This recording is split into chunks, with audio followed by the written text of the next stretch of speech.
Okay, is that better? I was wondering why that was grayed out. I'm pretty sure I just fixed it. Oh my gosh, guys, we are 100% professional here. Okay, I'm going to show you all what I think I did. I'm waiting for Linnell to yell in and say it's fixed. It's better. It's fixed. Okay. I'm gonna push the button here, and I'm gonna show you. If you look here, it's kind of hard to tell. Right here, there's some green, and then it goes yellow. Okay, that's my OBS monitor. Now I'm gonna do what I did. You're not gonna hear me, but I'm gonna keep talking. You're gonna notice that goes gray.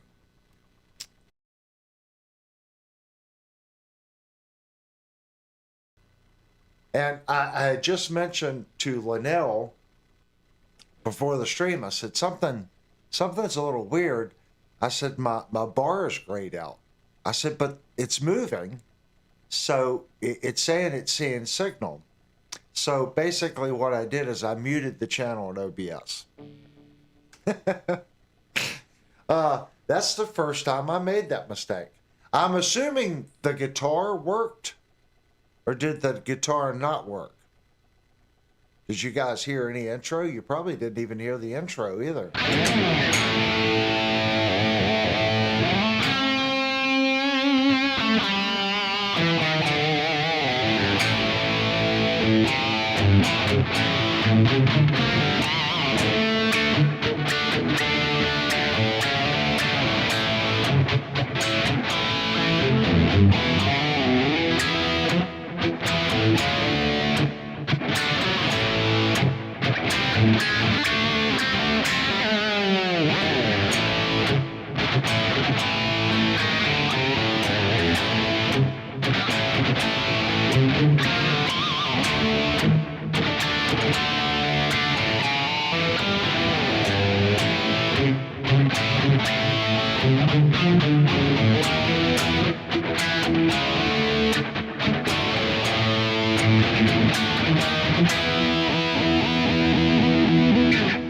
That's something I'm trying to alter my cadence.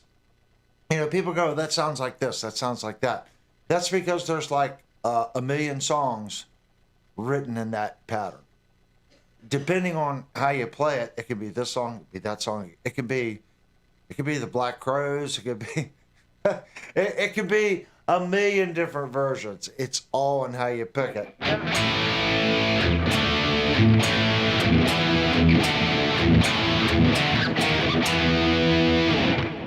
Devastator said Friedman.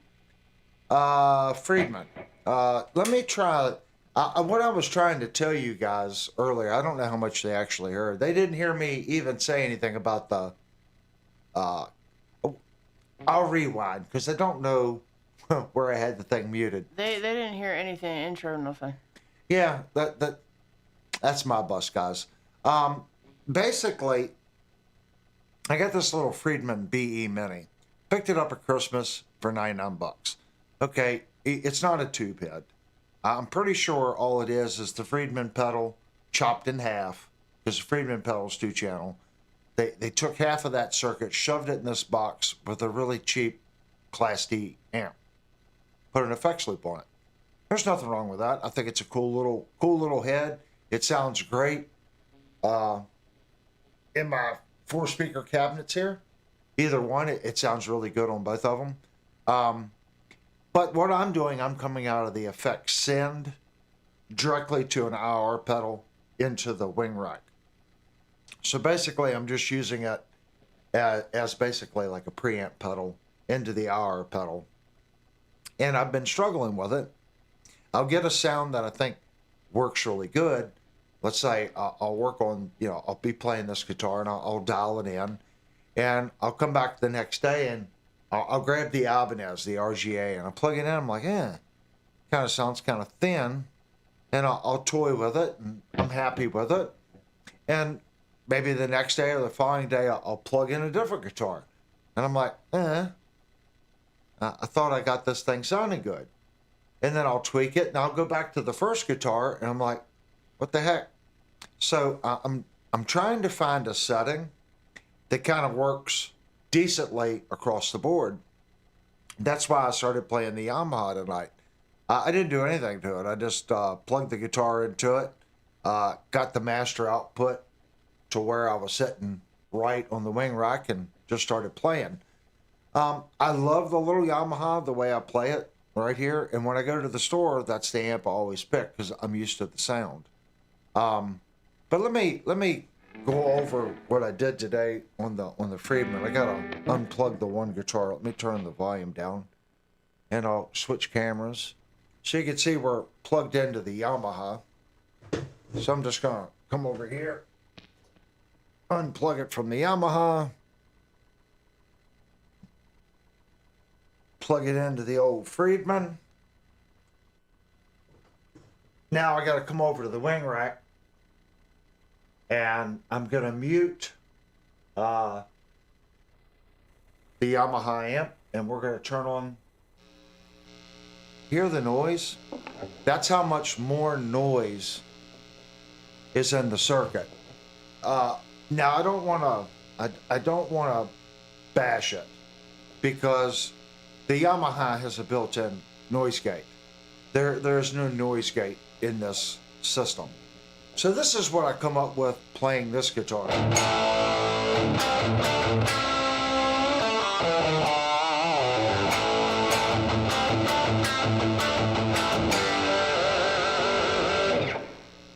Now, it sounds like it needs a little more volume.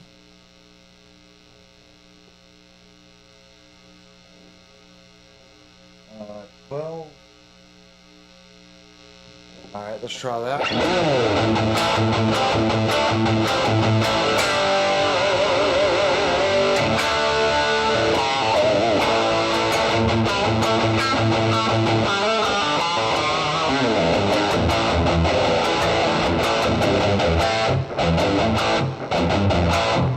I kind of like it.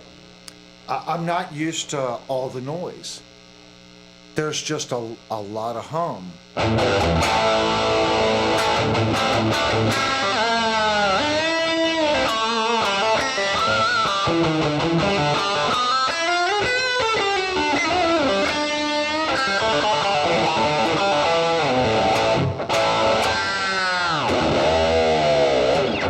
I like the way it breaks up. It's all that noise. It's a tremendous amount of noise. I've got the gain. It's like 1 o'clock. The volume's at 12 o'clock. It's just really noisy.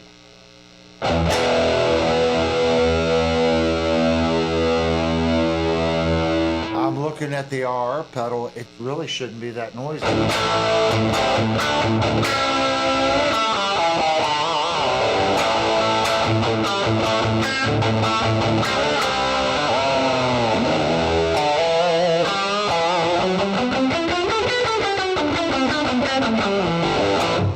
I like the distortion better.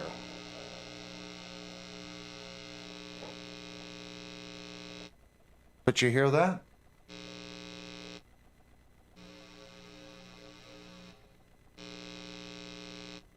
That's a lot of noise.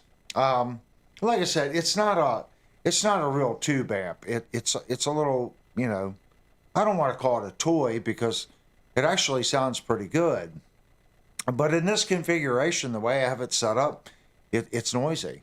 I don't know. Does anyone else have this little mini head and have tinkered around with it? Have you noticed a little extra noise from the little mini head? I like the tone that it does. I mean, heck, it was $99, and believe it or not, that little guy it'll drive that 4-speaker cabinet. It actually does pretty good. It's just noisy. Playing around here at the house though, I seem to like it. I like the distortion tone better. It's not as scratchy and artificial sounding. But that hum. I don't have any mini heads. This is the only mini head I got. It's I mean, that's pretty loud. I'm listening to it in my headphones versus my speech, and it's a lot of hum.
It's got a natural sound to it. Mike, you said Searching for Tone has one of those little heads.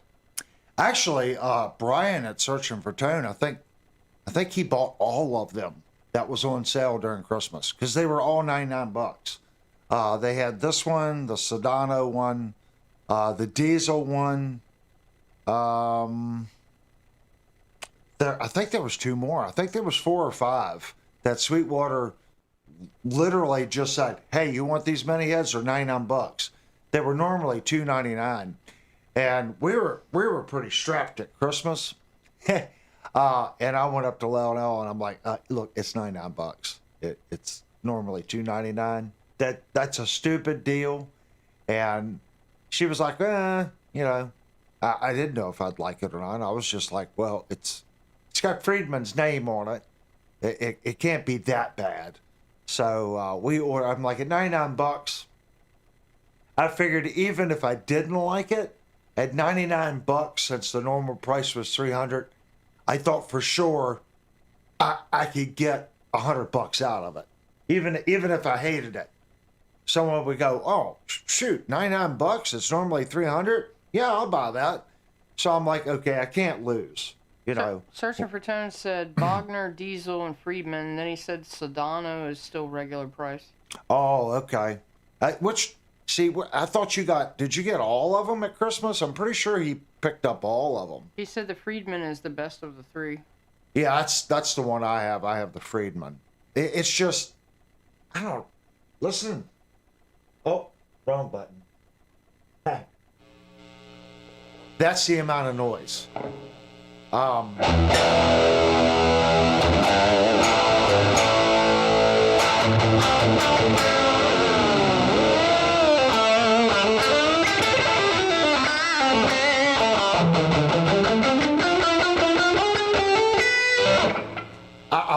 I like the breakup.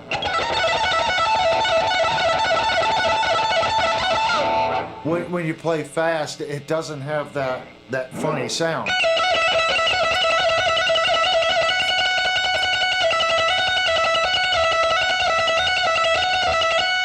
When I do that, anything fast, on the other one, I get this like little click, click, click, click, click, click. It's like I want to call it a digital artifact. It's kind of like a clicking noise. Steve said, "How's the GTX 100 treating you, Avery?"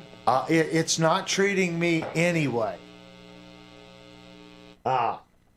It's not treating it's not treating me at all. I do not play that amplifier.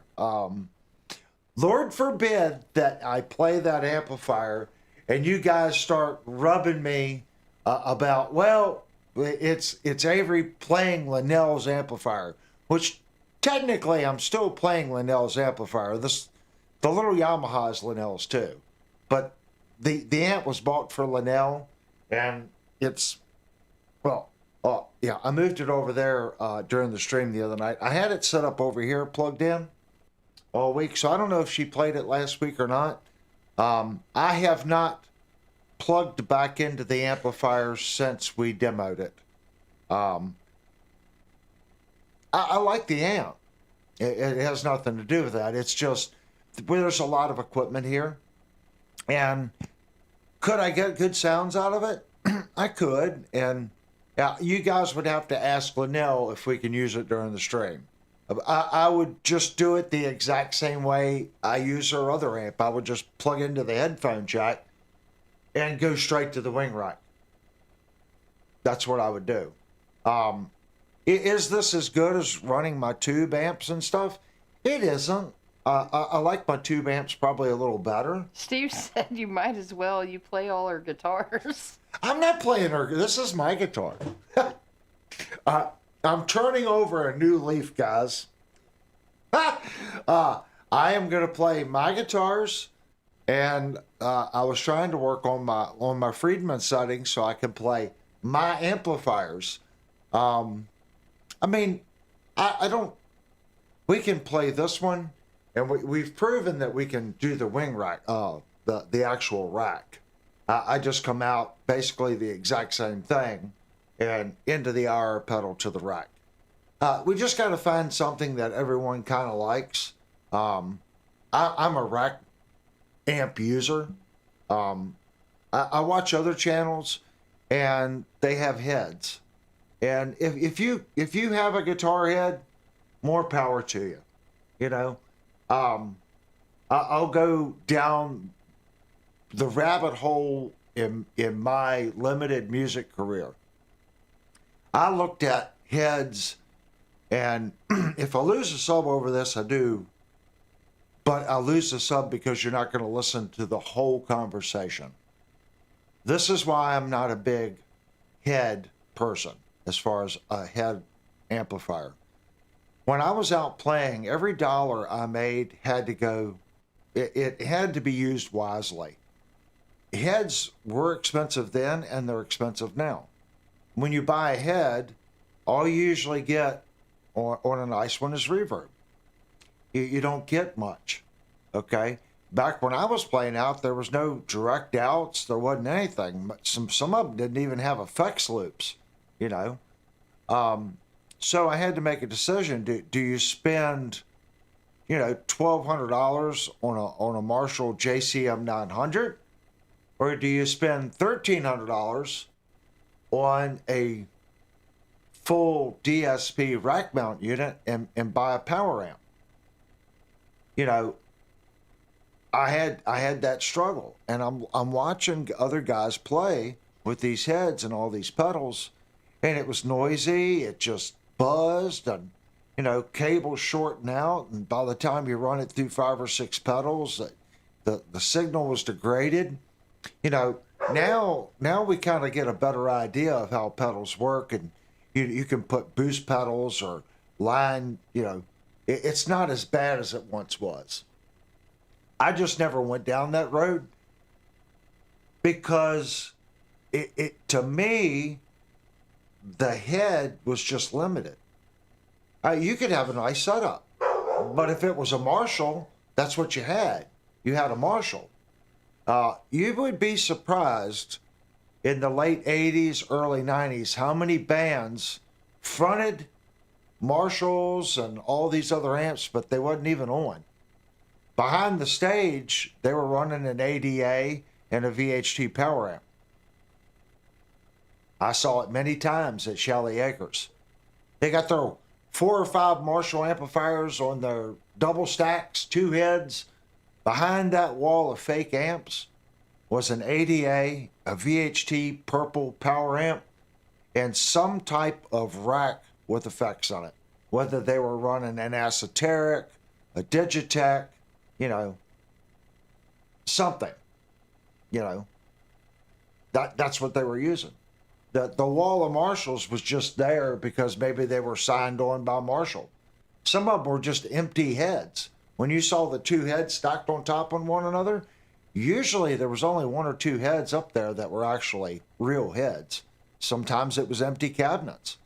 You see these guys pick these cabinets up and you're like, man, you're strong. And he goes, oh, it's a fake cabinet. What do you mean it's a fake cabinet? He goes, it's a fake cabinet. He said, there's no voice coil on any of these drivers. He said it's the cone and the mechanism bolted in, but there's no magnet. There's no back part of the speaker. It just looks like a speaker, but it's not a speaker. You know, you took all the weight out of the cabinet.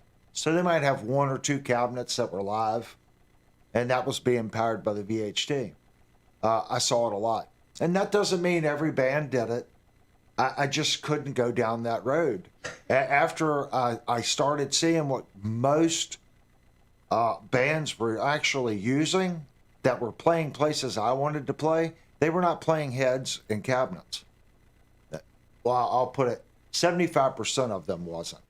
There were the diehard guys that had the JCM 800s with the boost pedal in front of it, and they had the sound guy do all their effects. They were 100% raw on the stage, and any effects they had, the sound guy took care of.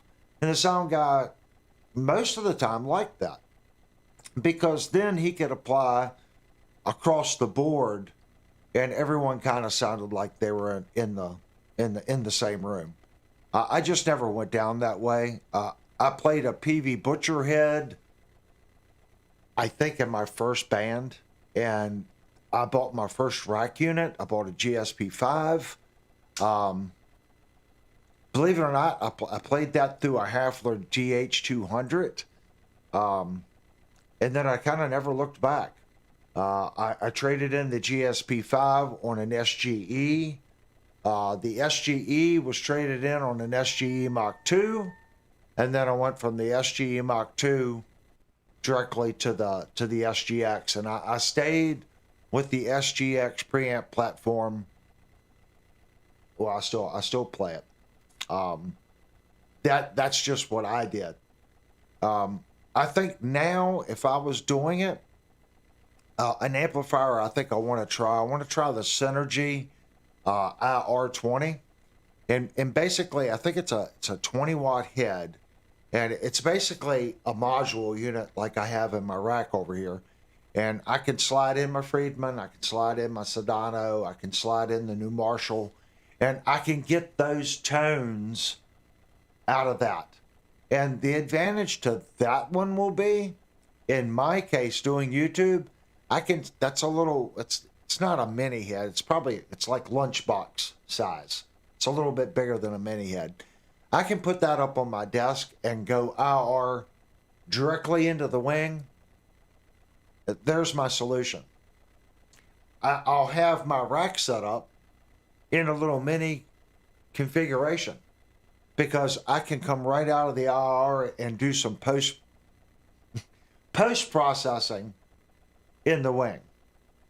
And if you think no one does that, you're lying to yourself.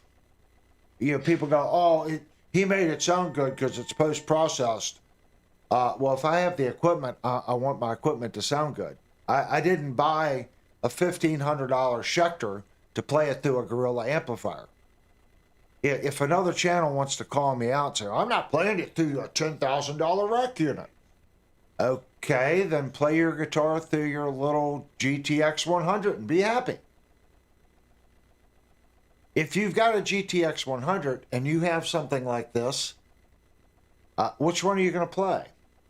If you really want to get loud and get stupid and just maximize every piece of equipment, of course you're going to play your higher end amp. I don't care if that's a Friedman, I don't care if that's a Red 7, or some other, boutique amplifier that you have. You're going to play it through your nice amplifier. It's going to give you the best sound. Now, when I do demos, I try to keep that in mind. I'm like, okay, I'm going to play it through a lesser expensive amplifier. We just did a really nice PRS guitar. I thought that guitar sounded, I've went back and listened to it. That guitar has a really good sound. In the room, I thought the guitar was a little dark sounding.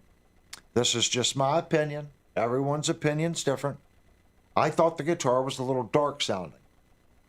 But going back and listening to the guitar, it's very full, it's very alive, it's got a good sound. And I got that sound playing it through a $350 THR Yamaha. I could take that PRS and I can plug it into that Ignitor, and I guarantee you that guitar will sing with the clean channels and the reverb in that Ignitor. I already know that guitar would sound like heaven. I know it would. I know that thing would be mean as heck through my tube Friedman running into my 6L6 power amp. I know it would. Why? Because it sounded really good through this inexpensive amp. I just find it funny that people, you buy things because you feel they're good. So if someone calls you out saying, well, he's post-processing, if post-processing means after the fact. So let's analyze this YouTube myth. If I plug a pedal between my guitar and the preamplifier, that's not post-processed. That's before the preamp. Okay? If I come out of the effects loop, it's post the preamp. Okay? That's where all your modulation effects should go. Then it comes back into the power amp to the speaker. Okay? Post-processing is after all that. Okay? When you put a mic in front of your cabinet, the mic changes the sound of your cabinet. I don't care if you got a Newman. It's going to change it. Something's going to change the signal. That's why you see multiple mics in front of cabinets. They're going to track it with each different mic, and they're going to blend it to taste. Each mic has its own characteristic. It picks up certain frequencies a little better. That's why when you hear these guys and they're just hitting harmonics all over the place, each microphone likes different things. So when you do that, one microphone might pick up that harmonic better than the other. So the engineer is going to mix that and really get it as good as he can. That's his job. You're the guitar player. That's what you want to hear. So when I hear people say that, it's like, well, I'm not going to deliberately make my guitar sound like poop. I want it to sound as good as I can. That's why I've been struggling with the little Friedman, trying to get, each little guitar to plug into it, and I can go, okay, I can accept that. And I'm struggling with it. That's where we went down this rabbit hole. I think the IR, the Synergy IR 20, I think that would be a good head for me. Simply because on the back, like I said, it has an output where I can go direct to an FR, or I can go directly to an interface to you guys. It has cab models and everything in it. That would probably be an amplifier that I could purchase here and go back to tubes. I'm not saying that I dislike the solid state stuff, but I feel a difference in it, and it's just not as warm and fuzzy feeling to me as my rack amp or my Ignitor.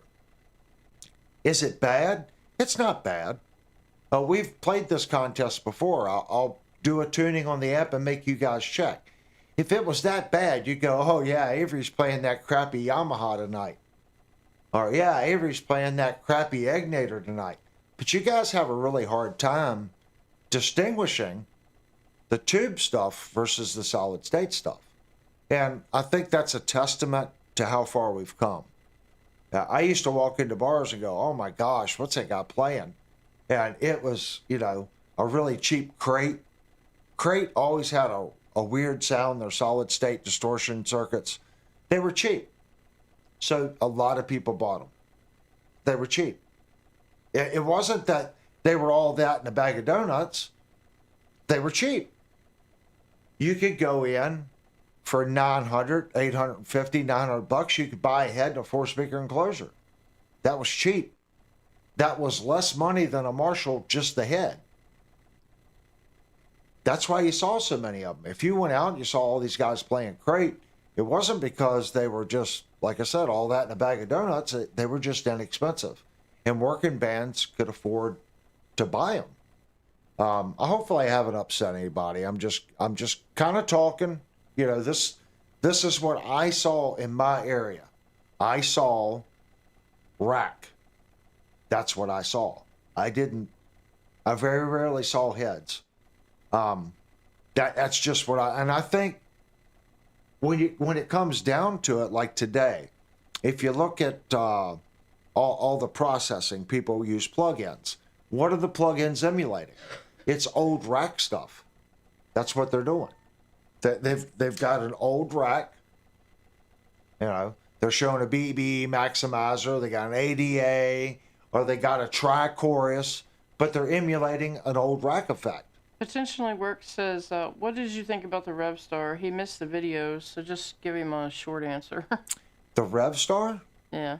I like the RevStar. I did not go today. I know I told you guys. Hold on one second.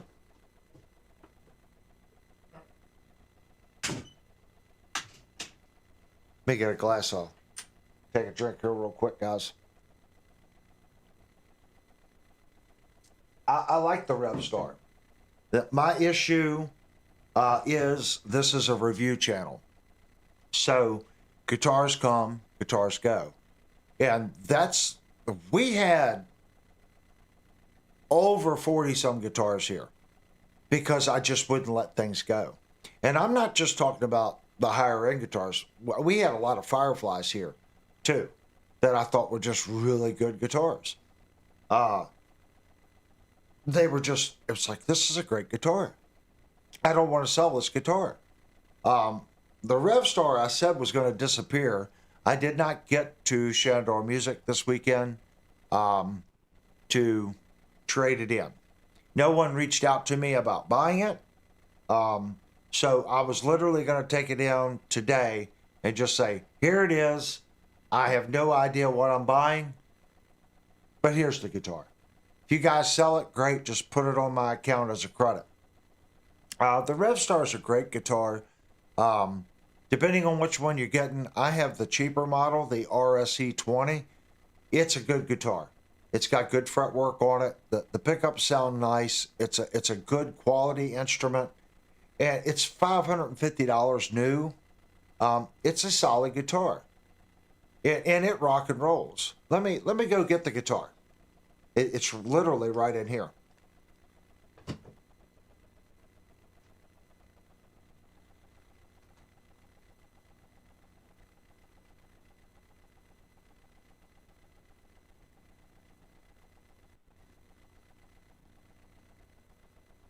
This is a solid instrument. You know, Yamaha does not get the love Yamaha deserves. I have a Yamaha Pacifica, and that Pacifica it's a utilitarian monster. That's what it is. If I was in a variety band playing a variety of music, the Pacifica is the best guitar I own for playing a variety of different styles of music. You can take that guitar and you can just pretty much play anything through it, and it's going to do it all well. I don't know if this thing's in tune or not, so let's let me give it a tune real quick and I'll let you hear it.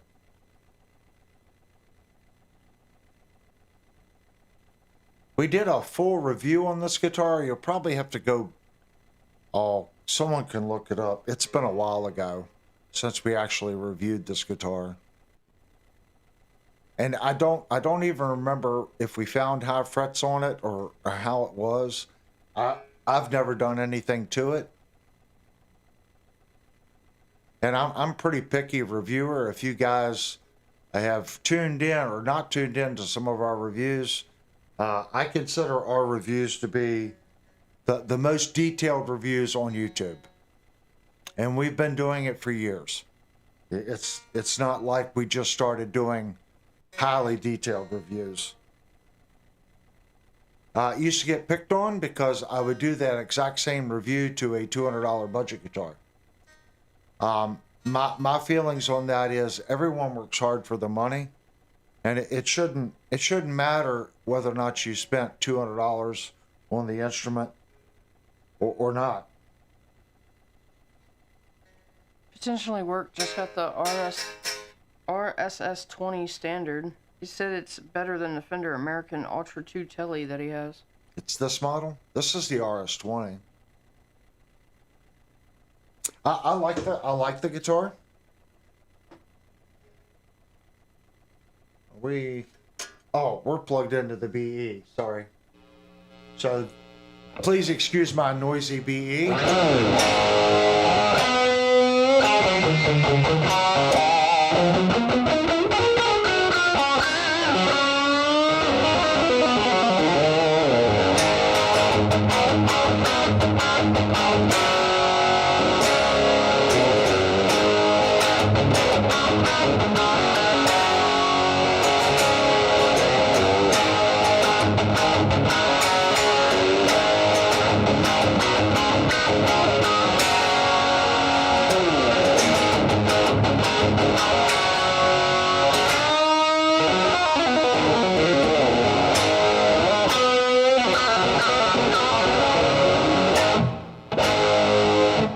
The guitar is actually quite stupid. You have the entry. He bought the standard. Oh, yeah. The standard is that like the $2,000 one? I'm not too sure. All of them are good. Yamaha doesn't get enough credit. That's what I mean. They've got a model like this one with the P90s now, with the ABR style bridge. I know I would love the guitar. I just, it comes down to, I'd like to get down to maybe 5 or 6 guitars, other than my classics that I won't ever sell. The standard is 900 and some. The Pro is 2,000. All right. Yeah, you got the model above this one. Yeah, I think they're all great, man. This one at $550, it's a great playing guitar.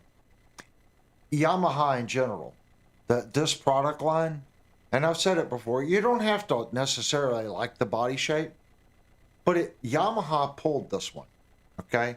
It doesn't look like a Les Paul, it doesn't look like a Strat, it's not a V, it doesn't look like anything. It doesn't look like an SG. I mean, they actually come up with something that is unique to them. It's just different enough to where, being round here, this big round butt, it's not SG looking. It's not Les Paul looking. I gotta give them credit. They stepped outside the box and they did something unique. And I think it's a great guitar. Blue Matrix says, what are the Mr. Inspector Classics? Mr. Inspector Classics. Well, one's right here. Let me unplug this. Well, I won't get it down. I got a PV Vandenberg. It's an original 1990. Well, actually, that might be an 89. And then I have another PV. I have an 86 PV Nitro Active with a Killer 2700. Killer, not the new wannabe 2700. Then I have another PV Nitro Active, exact same year in red, that is 100% stock. Still PV electronics on it. Then my fourth PV is another PV Nitro. That's an 87, and that one's humbucker single. When I played out, I played a PV Vandenberg and a PV Active Nitro.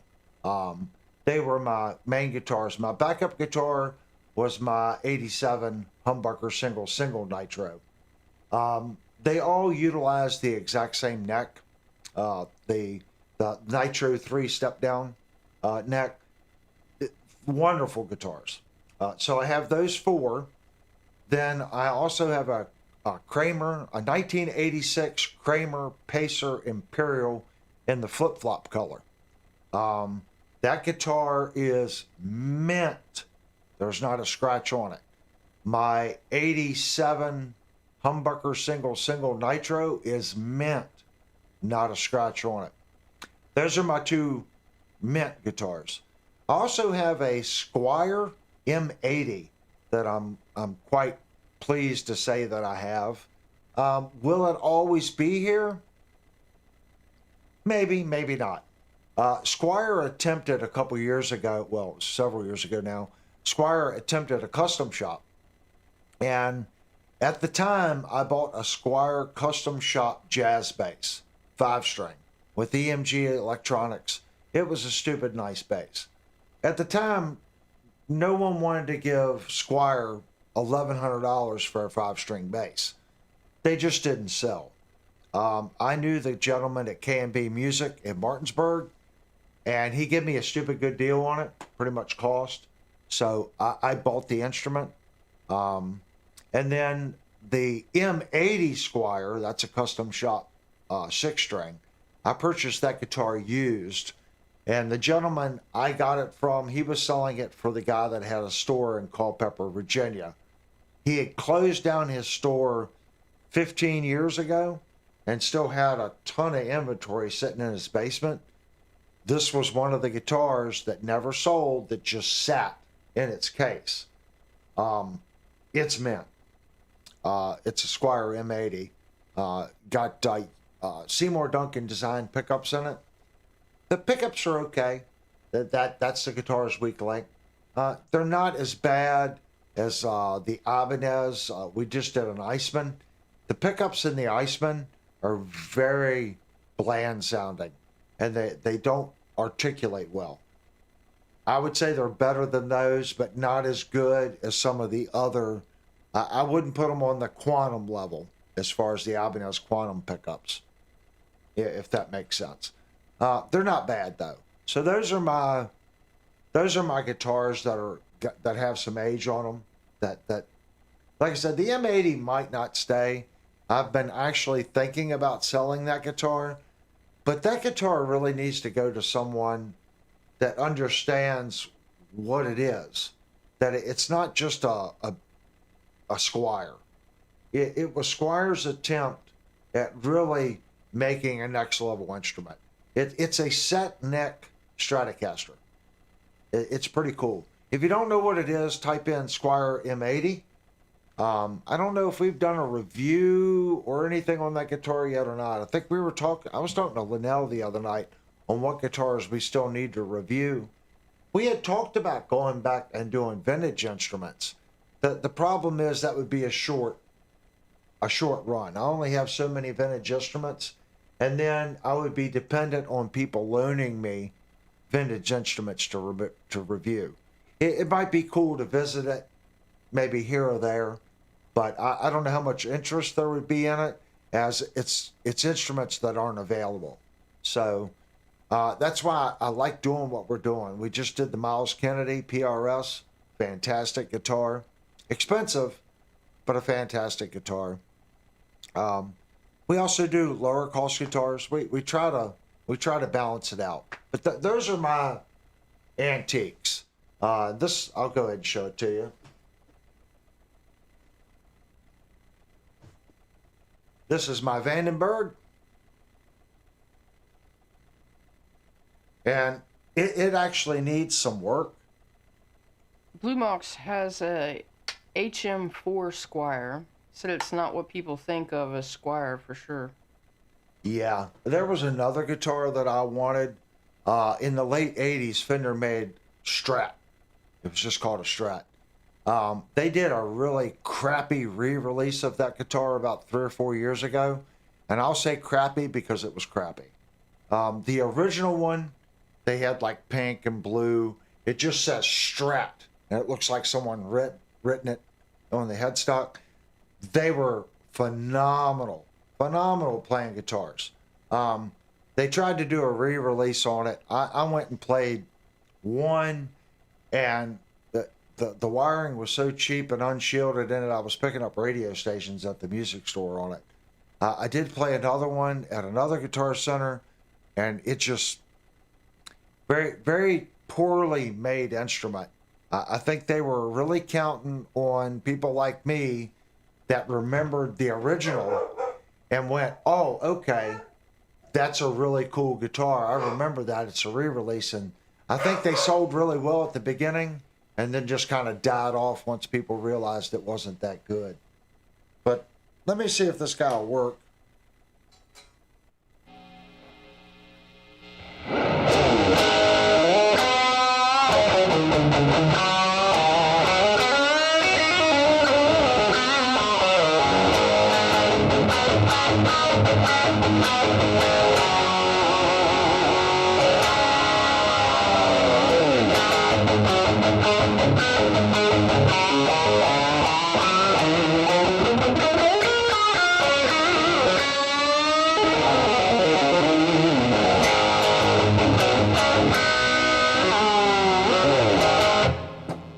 This is an awesome guitar.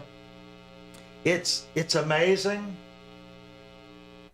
the way guitars are made now and the way these were manufactured.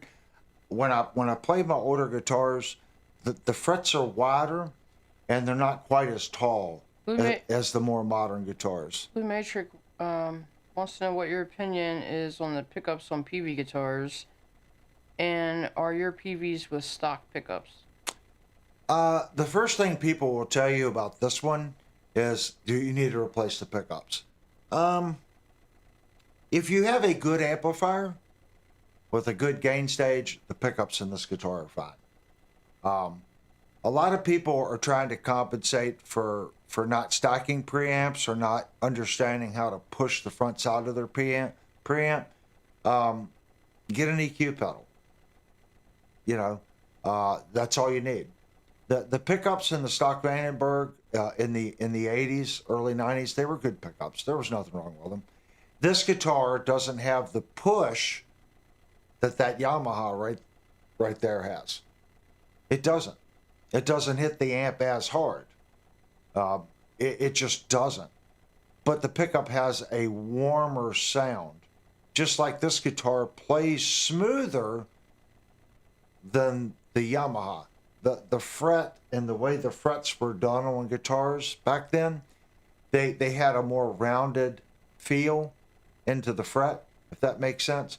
A lot of manufacturers now, the crowning on the fret is much more abrupt. And it's all in what you like. This is a more played in feel and a smoother feel. The sharper radius on the fret will give you more bite and attack.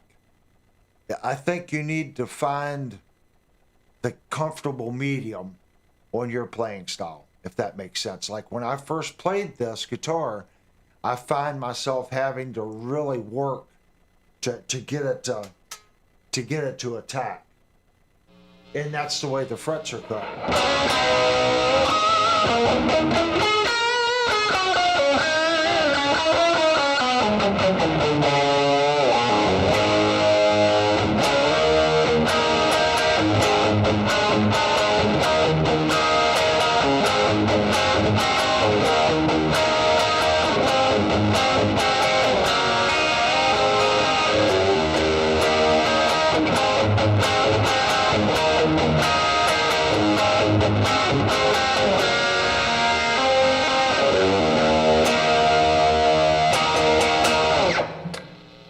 But I like the sound of it. Man, that amp is noisy. That just drives me crazy. I can't stand a noisy amp. But I don't mind them. My PV Nitro has the pickup right here. I routed the one that I play. I routed it the exact same way this guitar is routed. So I put the Telecaster active PV pickup here, and then this pickup failed. So I put an EMG 89 right here, and I played it that way for years with the stock active Tele pickup and the EMG 89 in this location.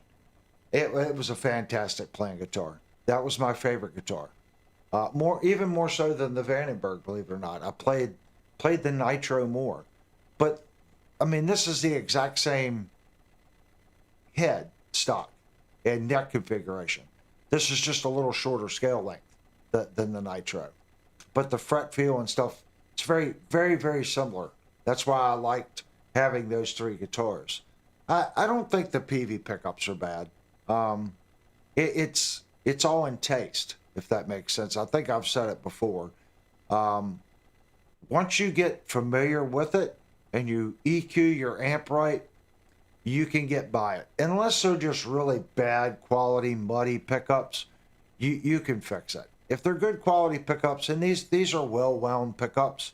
I don't remember if PV wound these pickups themselves or if this was something that Adrian Vandenberg requested. I don't really know the history on it. These could be wound for PV by somebody else to his specification, or PV did it. I don't recollect anymore. But you'll hear people say, "Oh, I put a Seymour Duncan distortion in my Vandenberg." Like I said, if you push the front side of your amp, you can do the exact same thing with an EQ pedal. You really can. Which year is your favorite nitro? My favorite one, I think, is an 86.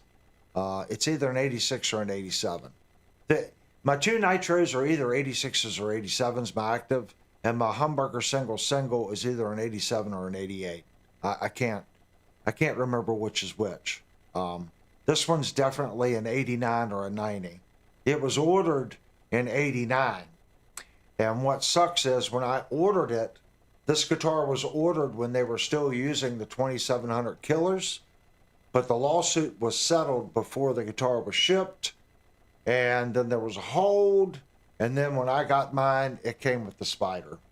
Backwoods Billy says he believes Avery needs a Scar guitar, and then he put laughing my butt off. I think IYV is making his guitars. Pretty sure IYV is making his guitars. And the pickups are PV wound to Adrian specs. Yeah, there's nothing wrong with them, guys. There really isn't. If you just heard me do the up pulls on it, they're articulate. Are they my favorite? No, they're not my favorite pickup. But if I put, let's say I put a JB and a hot rail in it, it kind of loses. It kind of loses what it is, if that makes sense. It sounds the way it does because they've tilted those pickups in a funny fashion, and it has the whine that he wanted. It gives it that sound. Beretta Vandy said his red nitro that he teased you with is an 87. Yeah, I don't. Did he just say that I got it off him? No, he has one, and he teased you with it. He sent you a picture of it. Oh yeah, yeah. I think I showed my red one. My red one has an issue. They had a problem with one production run where there was something funny going on. And I picked this red one up because, I drove forever to get it. This is one I picked up a couple years ago. And it's only like the second active single pickup nitro I've ever seen for sale in my area. Well, it come to find out it really wasn't in. It took me 5 hours to drive up to get this thing. And when I got there, I instantly noticed that all the saddles on the bridge were shifted to the other side. And then it hit me that Roger at Shenandoah Music didn't carry them for a while because PV had a bad production run. And I'm looking at this guitar and I'm like, is this one of the ones that they got something messed up on? I'm not sure. I haven't taken it apart to see how much adjustment is in the neck pocket. But right now they've shifted all the saddles in the bridge to one side. What was your favorite concert you attended? Probably Pink Floyd at the Hampton Coliseum. That was a stupid show. That would have been... I don't know when that would have been. 85? Something like that? 85, 86? Someone can Google it. When did they play the Hampton Coliseum in Norfolk? That was my favorite concert. Although, even though it was a train wreck slaughter at Shelley Acres, that was funny. That was a funny show. And the reason it was funny, we were backstage, and those guys were pretty talented cats. But they couldn't play a whole song all the way through to save their butt. They would play and then talk to the audience and drink beer, throw beer, play a little bit, play another song, talk to the audience. And I just remember being there, and everyone was so drunk and so carrying on. And I don't even remember all the bands that played that weekend, but Slaughter just made me laugh. I fell out of my chair so many times. Those guys, I don't know if they were all high or drunk or both, but that was more of a comedian show, that they were playing rock songs all simultaneous. Those guys knew how to play to a crowd, and that's exactly what they were doing. The funniest, best performance. If that makes any sense. If you went to go listen to the album, that was probably not the show you should go see. But my God, those guys, when they played, they were phenomenal. When they were talking, they were funny. I can't put my finger on it. That would probably be my second show. And I'll say all that, but in reality, them playing sucked, because they never played maybe half of the song. And they would just start playing and start throwing beer and talking to the audience, but everyone loved it. Okay, They were playing to the audience. according to Google, Pink Floyd did not play the Hampton Coliseum in the 80s. Last time they played was 70 something. 73. No, it was in the 80s. It was down in Norfolk. What's down in Norfolk? Pretty sure it was the Hampton Coliseum. Well, it couldn't be Hampton Coliseum because that's in Hampton, Virginia. Well, Hampton's right outside of Norfolk. Okay, well, it says the last time they played there was 73. Well, it was in the late 80s, mid 80s. When did they play down there? Because I know my brother was in college down there. That's why I was down there. She's Googling it. All I know is they had an awesome light show. So whatever album they were doing with the light show, it would have been that one. Anybody know which album they did with the big light show, the laser light show, and what years they did that?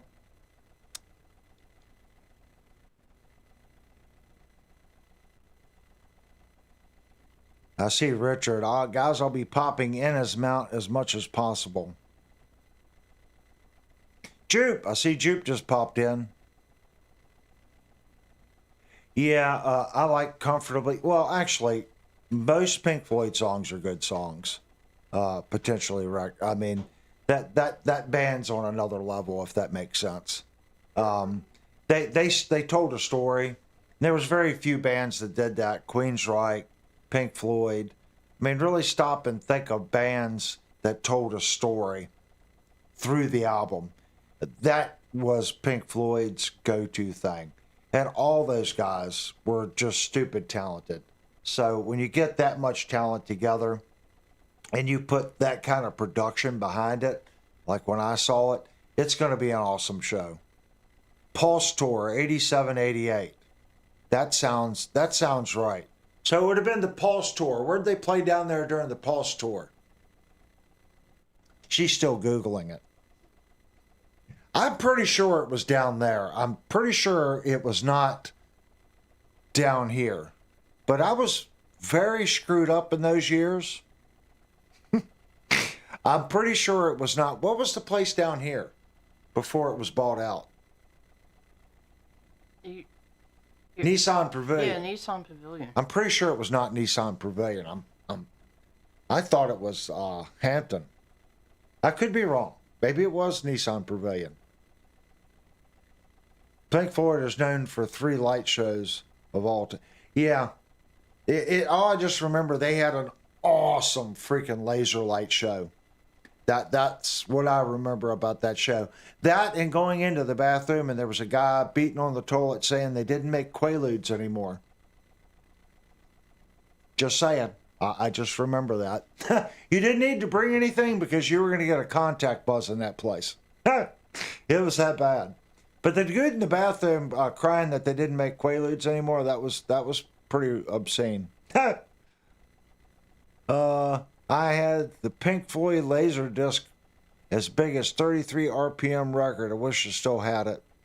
Yeah, I had, you remember the picture albums that Iron Maiden did?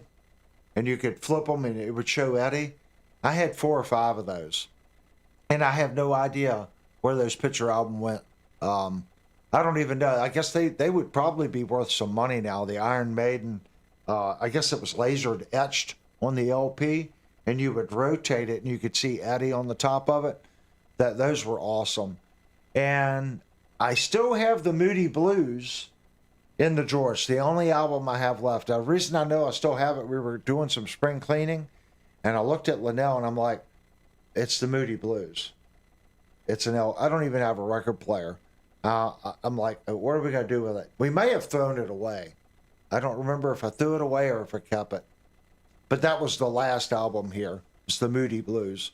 Yes, I used to listen to the Moody Blues. I went through every possible phase, guys. I really did. Moody Blues, Pink Floyd. I was In Excess. I liked those. I forget that one guy. He was a pop artist. Man, I loved his album so much. I was in art really big time, art and music.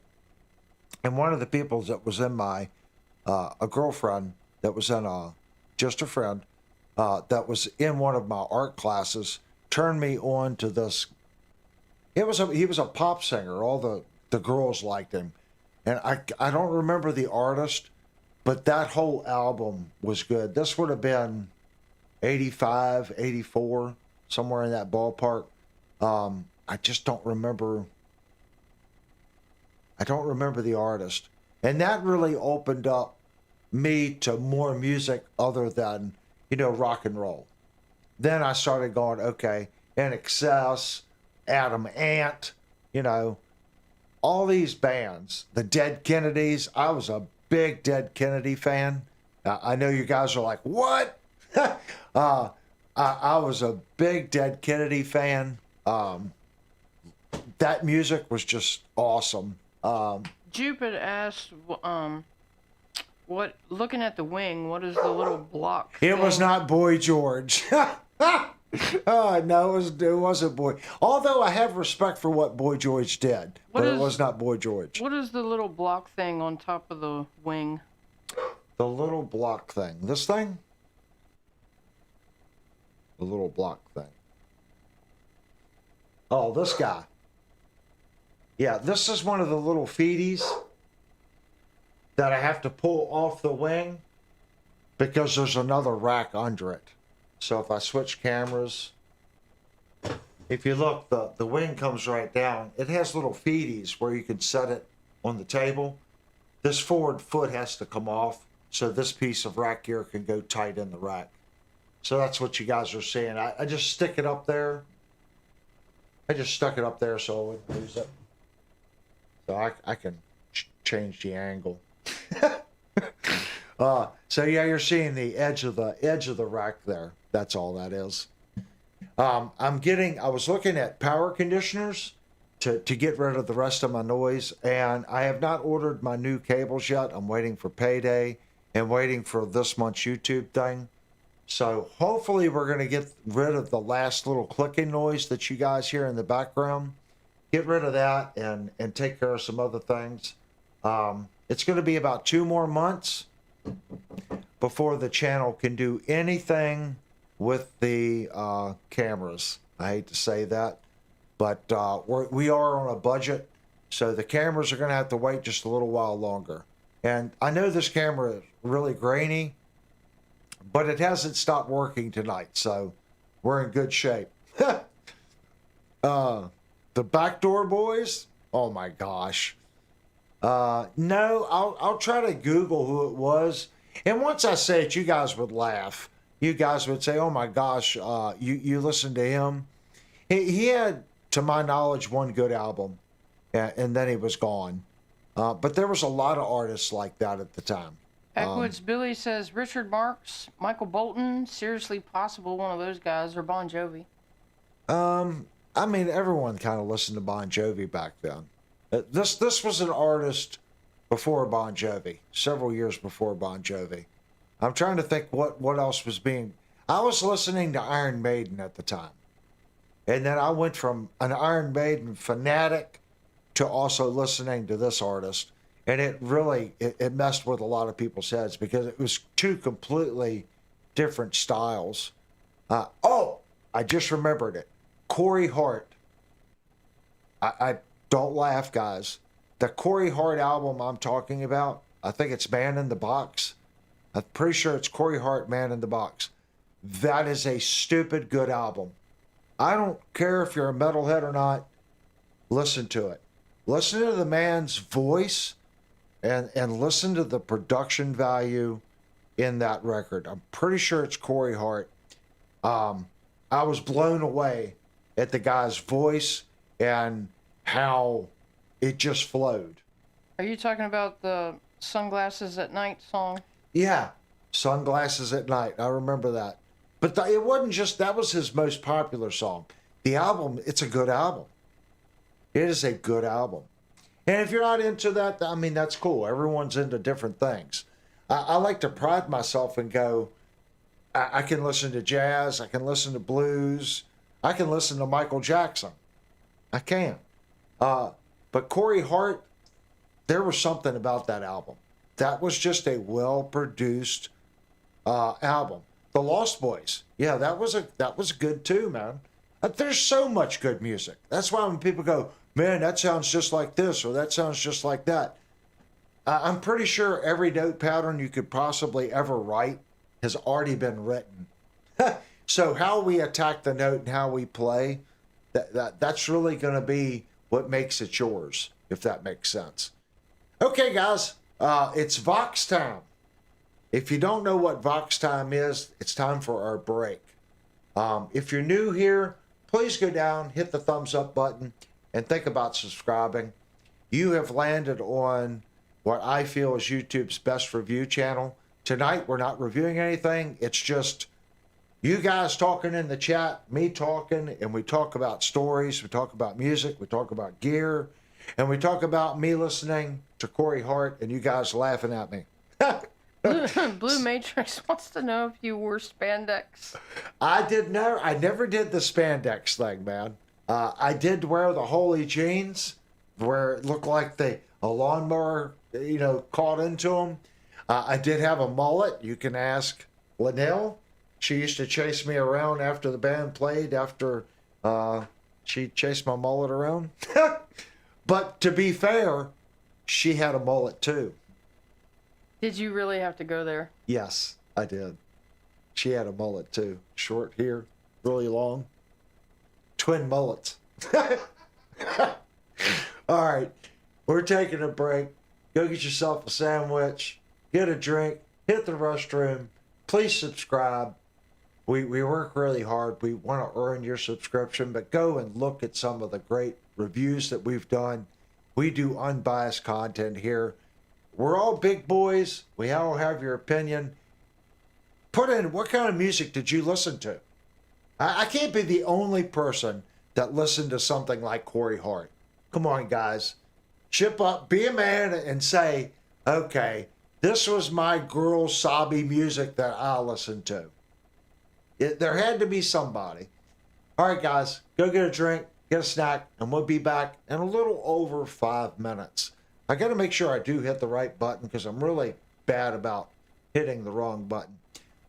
Intermission with Flames. I know that's not it. So it must be this one.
Okay, guys, we were.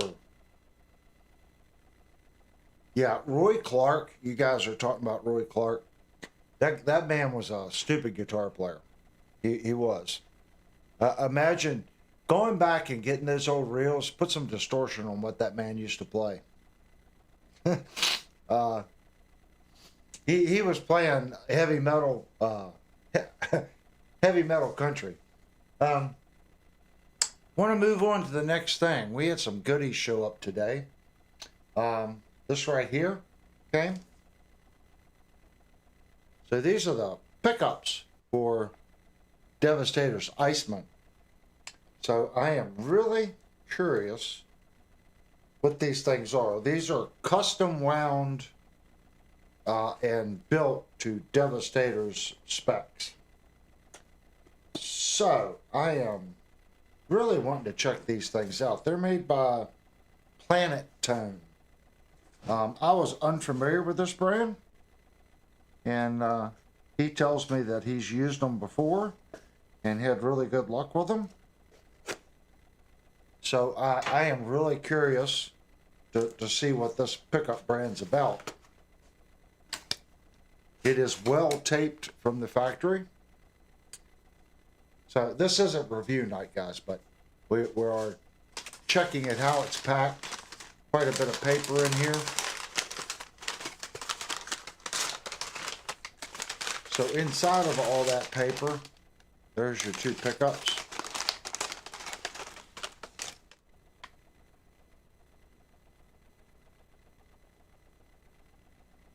Looks like we've got some insert springs and some screws. And this right here, let's check and see what this is. Let's see what we got here. This is just an invoice, or if it's a wiring thing. Looks like an invoice. Yeah. So these pickups, about 180 bucks. So these are not budget pickups, and they're not what I call boutique price pickups. Okay. Now let's see what he got. I really want to look at them. I'm gonna set this back over here.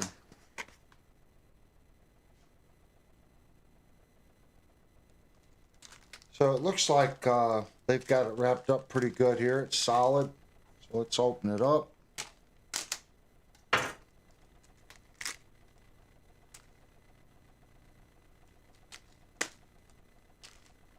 Let's check out whatever one this one is. Get a little piece of tape. Got it taped in.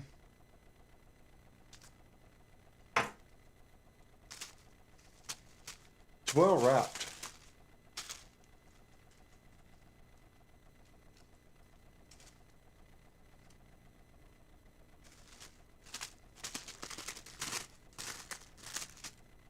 Oh, that's cool.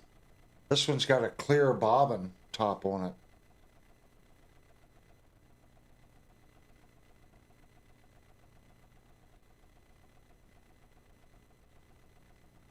It's kind of wild looking. So this says that this is a 59 special neck, handcrafted in the USA. And if we look at our end wires, you can see it is set up so you can split the coils. That's pretty wild looking. I like that clear top.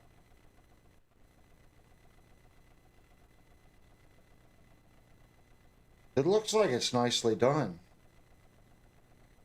It's got the typical foot arrangement here.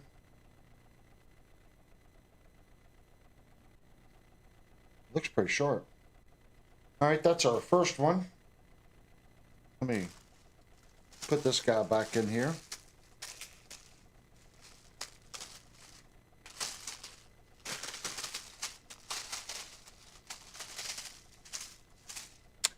let's check out the next one.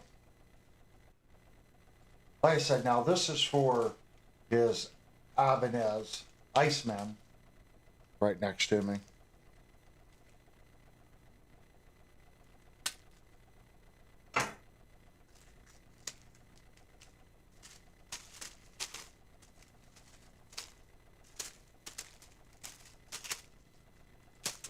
This one is a bridge pickup. It's called the Aggressor. It's done the same way.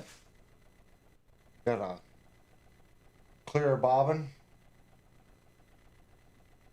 Now this one, the pole pieces are different on the black pickup.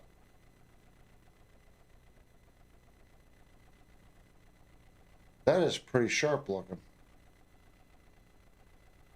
And again, it has the exact same wiring configuration, so you can split the coil. That's sharp looking. I kind of like that. I don't think I've ever seen that before.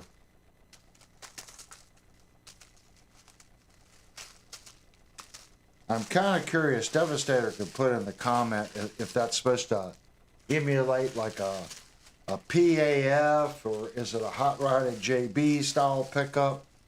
What they're actually, or it could be something completely unique to Planet Tone.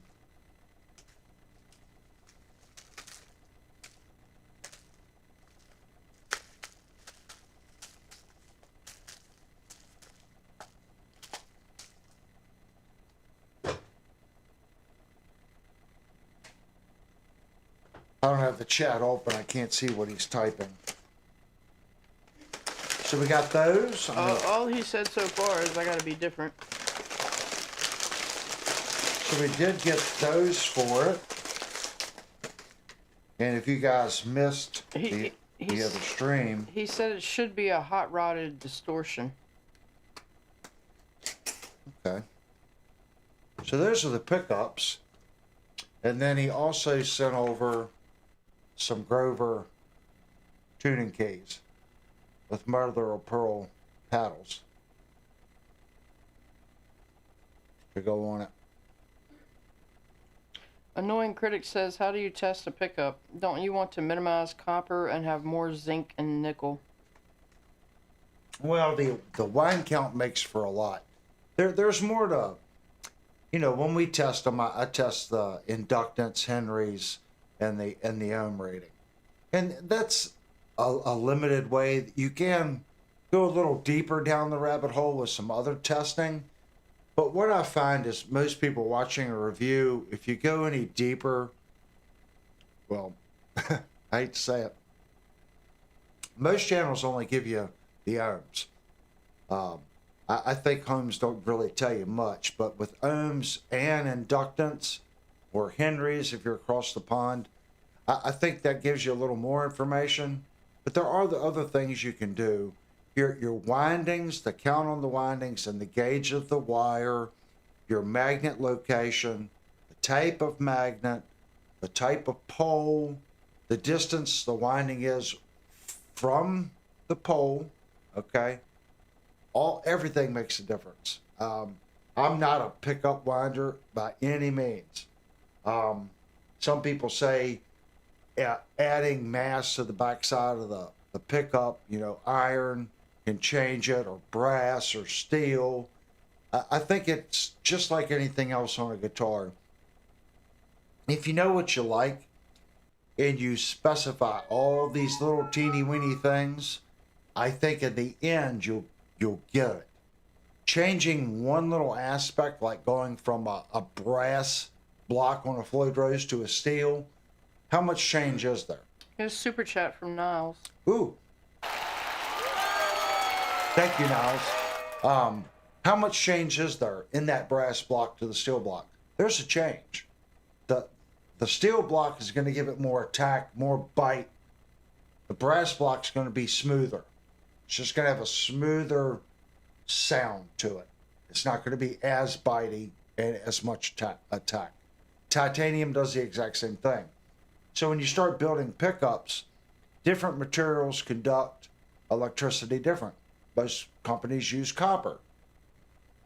But there's other things there too. You've got a magnet, you've got a base plate. Everything has to work together. So what works best? I have no idea. I know the things that I like. I like the Seymour Duncan JB. I really like the pickups, the Pegasus pickups that Seymour Duncan makes. That's in Linnell's Chapman. I like the bridge Pegasus. The neck Pegasus is okay, but the bridge Pegasus, I really like that pickup. If I was going to build a guitar with that Pegasus pickup, I would do the bridge, but I wouldn't get the neck. The neck doesn't hit me like the bridge does. Like the JB, the Seymour Duncan distortion's good. DiMarzio makes nice pickups. There's a couple DiMarzio pickups I like. I like a PAF, a PAF. I bought some guitar head pickups. They're somewhere over here. Nope, they're downstairs. Backwoods Billy says, have you ever seen humbucker pickups with Alnico 2 on the 3 high strings and Alnico 5 on the low 3 strings? I've heard of people doing that. There's a couple companies doing it. There's also companies that will do that on the pole pieces, and then they'll use a rail behind it. Or they'll do pole pieces, and then they put a humbucker rail behind it, which gives it 3 coils. I've seen that. There's a guitar company, I forget who's doing it, that's doing a tribucker now. It's 3 single coils put together. I don't know if that's Schecter that's doing that. It might be Schecter that just come up with the tri-coil. It's all taste, if that makes sense. If it works for your rig, your speakers, and stuff like that, that's what it amounts to. What do you get the most change out of? I've said it a couple times. I think changing your speakers is probably the biggest noticeable change that you can get in your tone. Change your cabinet. First, every speaker, if you don't like the speaker in the cabinet, is it an open back or closed back? Annoying Critic said, sorry, I was talking about copper in the covers, which I think is bad, but these pickups have no covers. People say the cover doesn't make a change, and then other people say it does make a change. I can say that I've heard JBs with the chrome cover, and I don't think they sound like the other JBs. So it does something. Jupe says, what were the pups you put in the ash body guitar? Those were guitar head pickups. Those were Z-buckers. Those were nice pickups. I like the Z-buckers. Let me go right here on the steps. I didn't get Z-buckers this time. I picked up a different one.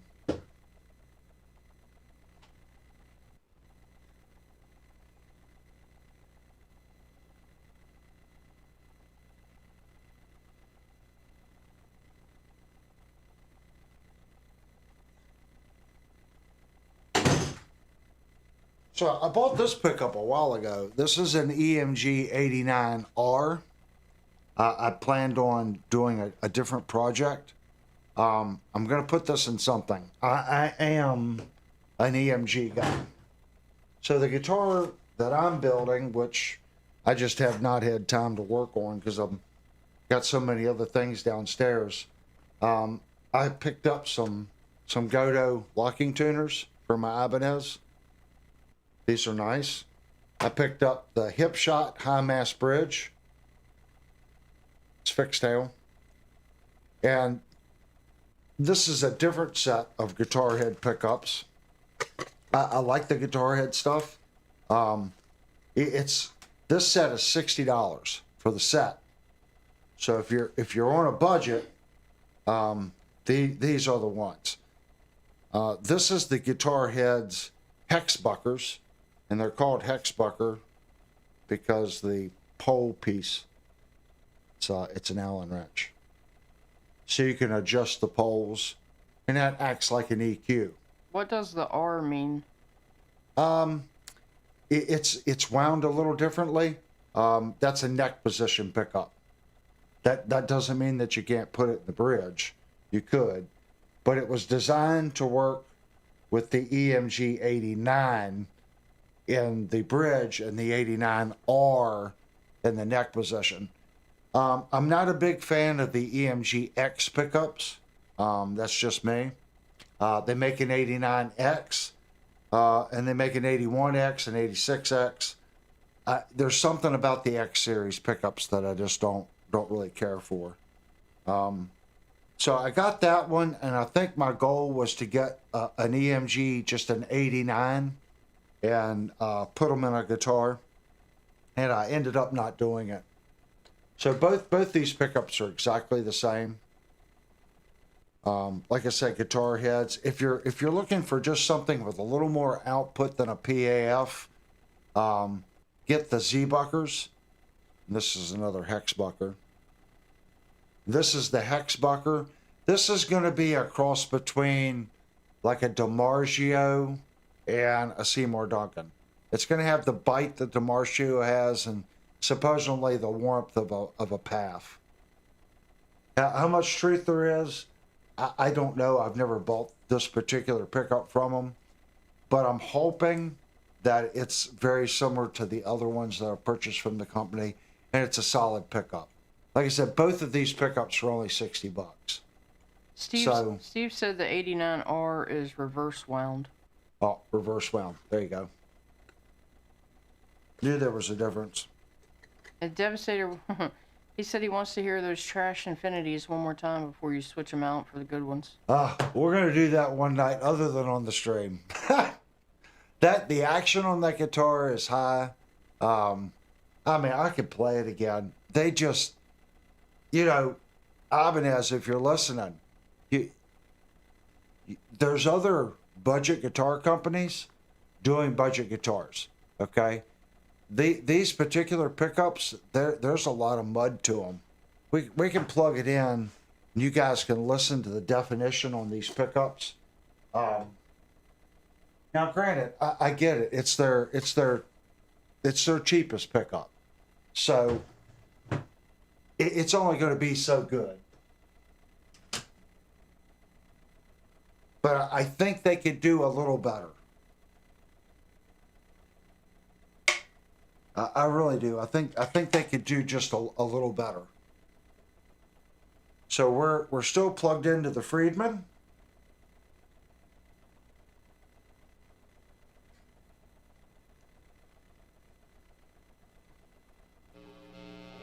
Sorry for the noise. The Friedman is noisy.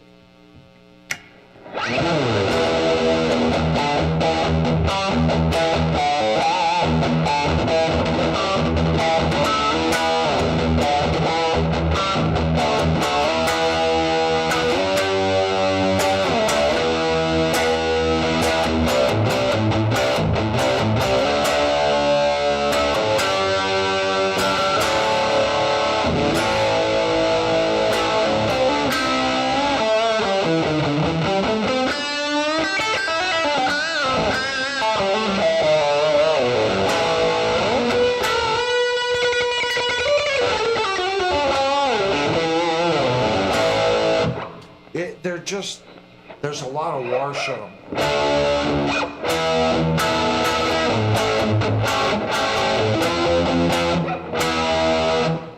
The guitar sets forward.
I don't want to say it's horrible.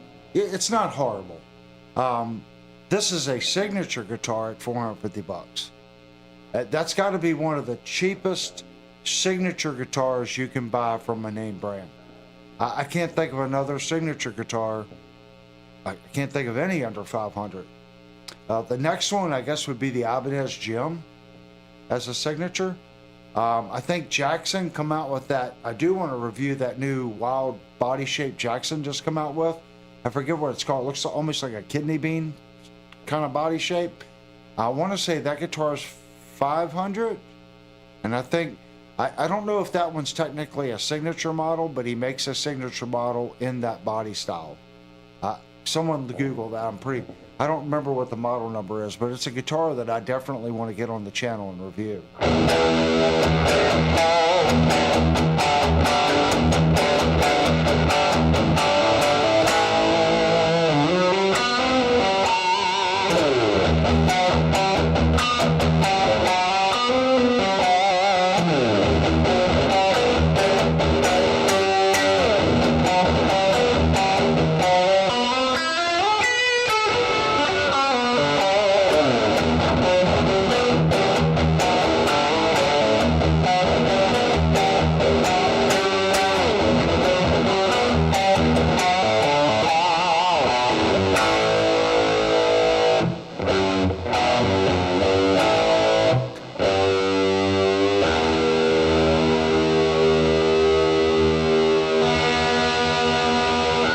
I think that's what it is. There's very little.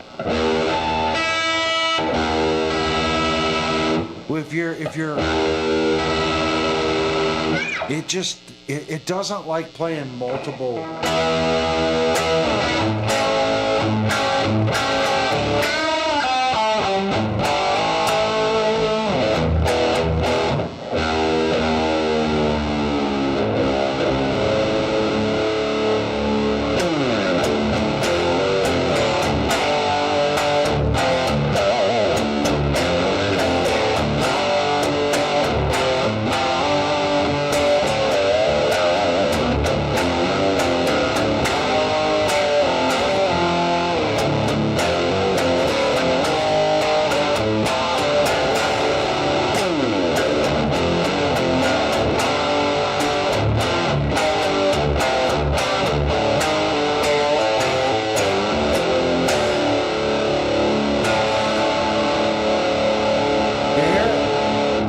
Come up on that from that, it doesn't bite out. That should ring out. That's a.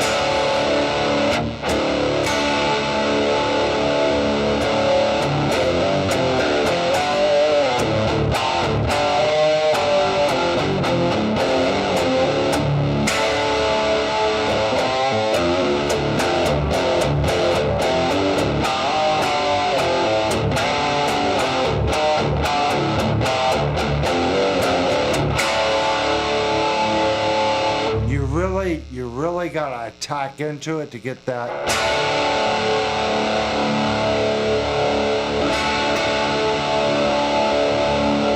It seems to do a little better in this tuning because it's a grungier type sound, if that makes sense.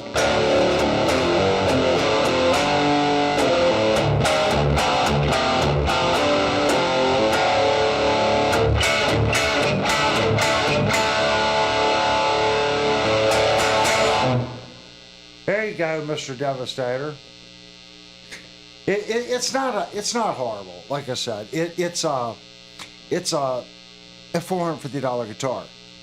Do I like the pickups in this versus the Quantums? I think if Ibanez took the Quantum and maybe they can't put the Quantums in everything, okay? Maybe take the Quantum and change the magnets. I think they're Onico 5s.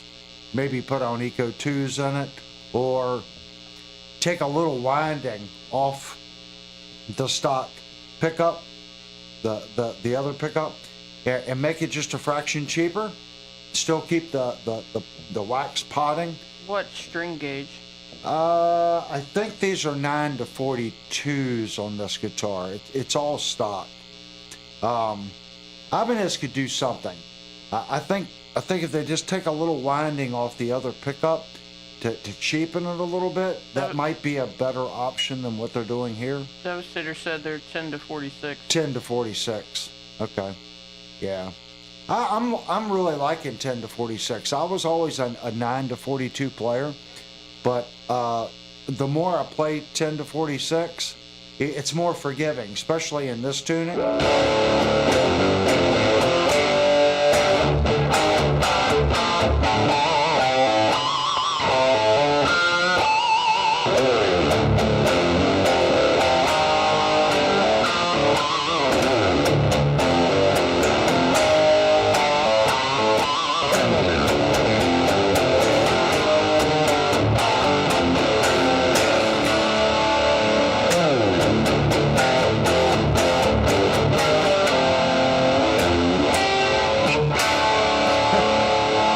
You can tell I don't play in alternative tunings that much.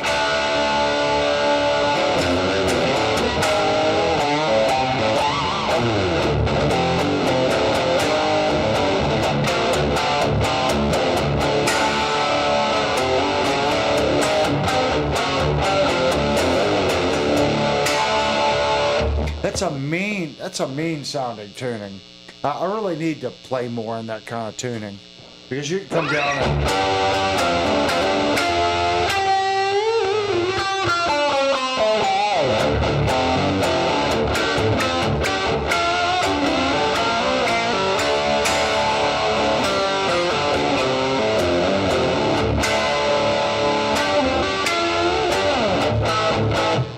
See, I shouldn't go to the A. That's my lack of experience in that tuning. Is that bridge decked? It's decked. It's got high action. It's a hardtail. Yeah, it's an ABR hardtail. The action on the guitars is high.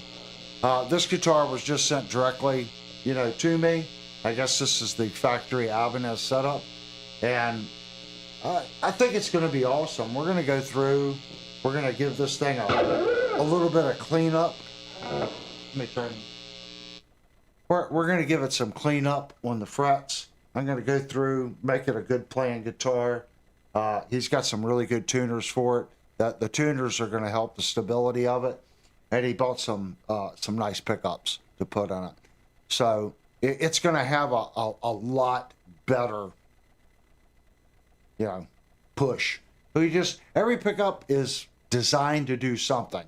So I'll put it all together and we'll see what it likes doing. Just because we build a guitar to do one thing, sometimes we miss target. That doesn't mean you messed up. You might have built something that's really awesome at doing something else. That happens quite a bit. Oh man, thank you so much. Hey, guys, you guys are awesome. Super chats is what really funds the channel, guys. If Brian's in the channel, did not get to work on the guitar today, but it will be finished tomorrow. I had planned on bringing it upstairs and doing the demo on that guitar tonight. That's the Washburn. If you don't know Brian P. in the group, I don't know if he's in tonight. He won last month's guitar giveaway. Technically, we should be doing a giveaway right now, but I ran so far behind. This month's guitar giveaway has been put on hold. So we might start taking entries on the next guitar giveaway mid-month or late this month. So it's going to be the end of April. And you don't want to miss it. You definitely want to come back and get entered in. Our next guitar is a nice guitar. Well, actually, they've all been nice. This one, it bonded with me, and there's issues with it. I mean, we're not giving away $1,000 instruments, but this guitar at its price point impressed the you know what out of me. I mean, I sat it down and I'm like, there's no way that thing should play and sound as good as it does at that price. Andy would like to know, how do you enter the giveaway? Once we announce what we're doing, we always put a Discord room up, and we have a Discord server. And Devastator, the owner of this guitar, he is the man that runs Discord. This channel is not like other YouTube channels. I depend on the people you see in the group. There should be, hopefully Steve's in the group. He's a moderator. Each person we bring in, I feel they're just like me. There's no difference, okay? Everyone has their own key on what they do in this group. So it's not just me. We have Linnell, we have Steve, we have Devastator, and those are the main guys. Now, we do have 2 other people that show up occasionally, but they're just more, especially Jerry. He'll come in and moderate some nights, but he's been doing a lot of trips and stuff. And then we have another gentleman that repairs amps, and he's just very busy. We're trying to be a different kind of channel, okay? And I reached out to another person to come on board and start creating content together to make that not my channel, our channel. Do you if that ship makes to sense. Canada? We have never done anything to Canada. I don't see where it would be a problem. It would probably be on your end as far as, what do they call that, VAT tax? I don't know if Canada has VAT tax and stuff like that. I'm not sure how it works, but I know we can ship things into Canada.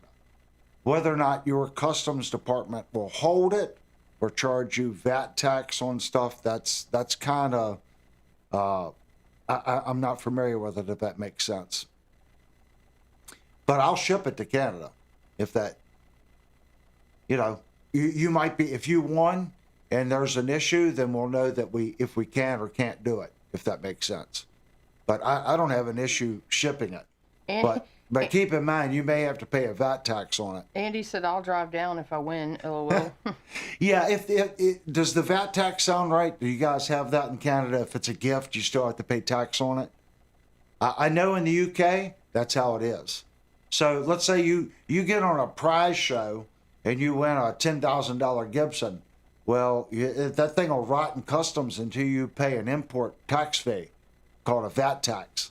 And it isn't just like a sales tax. They can put pretty much anything that they deem they want to put on it. There's a couple places like that. I don't know if Canada does that or not. If anyone knows, please put in the chat if he wins a product and we ship it up to Canada, would there be any stipulations in that? I know FedEx and UPS go up there. On our end, I don't think there would be an issue with it. But we're going to announce it. It probably won't, I'd probably say next Saturday night, because we've already got kind of a review hopefully scheduled for Thursday. If that follows through, we might do an announcement on Thursday. Worst case scenario, it'll be next Saturday night. You guys will get to see what the next guitar giveaway is. It's a fantastic instrument. Of course, we're going to do a little work to it. I'm not going to go crazy because the guitar doesn't need really anything. But I always like to do a little something to the guitar. That way, everyone could say, yeah, Avery has done this to it. It kind of makes everyone feel, a little better. It's had a little something done to it. I'm trying to keep up with the chat. I see Niles just come in, no, Niles was here. Yeah. Let's vote on doing away with taxes. I agree with that one. They were talking about that on the Trump thing. Taxes came in during the war, and it was supposed to go away, and it just never did. So, I knew it would help me. I have a friend that lives in Florida, and when I say the state takes taxes out, he said, "What are you talking about?" Out of my paycheck. And he goes, "I don't know what you're talking about." Evidently, they don't have that down there. It's just federal. I didn't know that. And I'm pretty sure he said there was no property tax or something. Now, my brother lives in Michigan, and there's something funny going up there with taxes, but we don't pay a ridiculous amount of money for milk. Milk and cheese products, the last time I was in Michigan, were ridiculously high. So always keep that in mind. They're going to get their money somewhere. So if you're not paying personal property tax, something else is going to go up to compensate for it. You know, I think Florida and these places are great. I probably live in the worst place. I live in Northern Virginia, and it's expensive here. Niall said they don't have state tax in Texas. Yeah, state tax. I don't think they have state tax in Florida either. I'm not sure on that. And I'm pretty sure, I think he said they didn't have personal property tax. I'm not overly sure. That would be great. The personal property tax is what gets us here. You know, you know what? They don't tax me on guitars and my amps. You know, I owned my own business, like wood shop, for many years. They would come in and tax me every year on my machinery. Trucker Bob said they don't have state tax in Tennessee either. And no state income tax in Florida. That's what drove me out of business, was paying a machinery tax every year. I paid tax when I bought my $15,000 table saw, my slide saw. But they'd come in and charge me 3% every year on that saw. Oh, it depreciated a little bit. I don't care. It's still 3% of 12 grand this year. You know, I had a green speed twin tank compressor. We had a couple double feed motors, a couple edge banders. You know, they're hitting me up for $20,000 a year in machinery tax. I couldn't afford. They didn't see, in Virginia, they don't want industry. They want service jobs. If you make noise or you spray lacquer, you know, they used to come in, well, you can't spray more than 5 gallons a month. Oh, and if you want to spray more than a gallon a month, you got to have this spray booth. And it's got to be so many microns. It was $100,000 for a spray booth to spray 5 gallons of lacquer. It just got to the point where, in licensing, well, you have to have a permit. You have to have this license to bid this amount of work. And now you have to have a secondary license showing that you're a master at this or this or this. And it's just signed off by an engineer. It just got to the point where your fees and taxes and everything got to the point where it has pushed business out of Virginia. Steve, A lots went to Pennsylvania. A lots went into West Virginia. It's gotten bad. Steve has it right. He said legalize theft. Yeah, it's pretty much what it is. I'd have to agree. I don't mean to change. We're here about music. This is just what's happened to me in my life. I made a decision. I was playing on the road and trying to make a living playing music. Was I doing it? I was paying my bills. So I guess that's kind of making a living. I was feeding myself and paying my bills. But it was so hit and miss, if that makes sense. I just didn't feel comfortable. I guess I was looking at it going, okay, how am I going to make it next month or 6 months from now? Or when this particular thing dies over 6 months, I'm going to play here. What am I going to do after that? Is someone going to approach me about playing here or playing there or doing this for this gig for X amount of time and ride that coattail until that expires? And I can't do this anymore. And I took a job. Did that for a little while and said, well, I'm making somebody else money.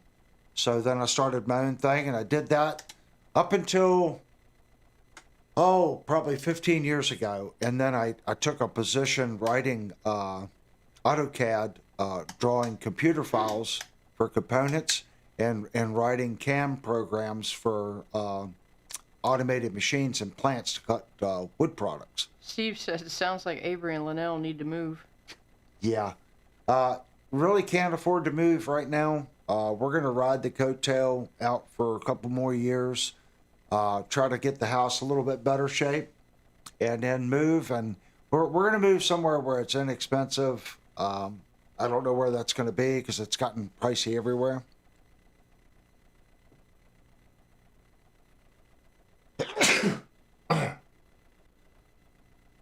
I need a button like Linnell's got. We only got one sneeze or one cough button, but hers works so well. I'm going to get one for myself. I had to lean over and hit the button. Yeah, we do. We have a very modest house here, but we live fine. I mean, you could tell yeah, I'm not rich by any means, but we can get by, and we can buy Linnell guitar, Linnell an amp, a wing rack, you know.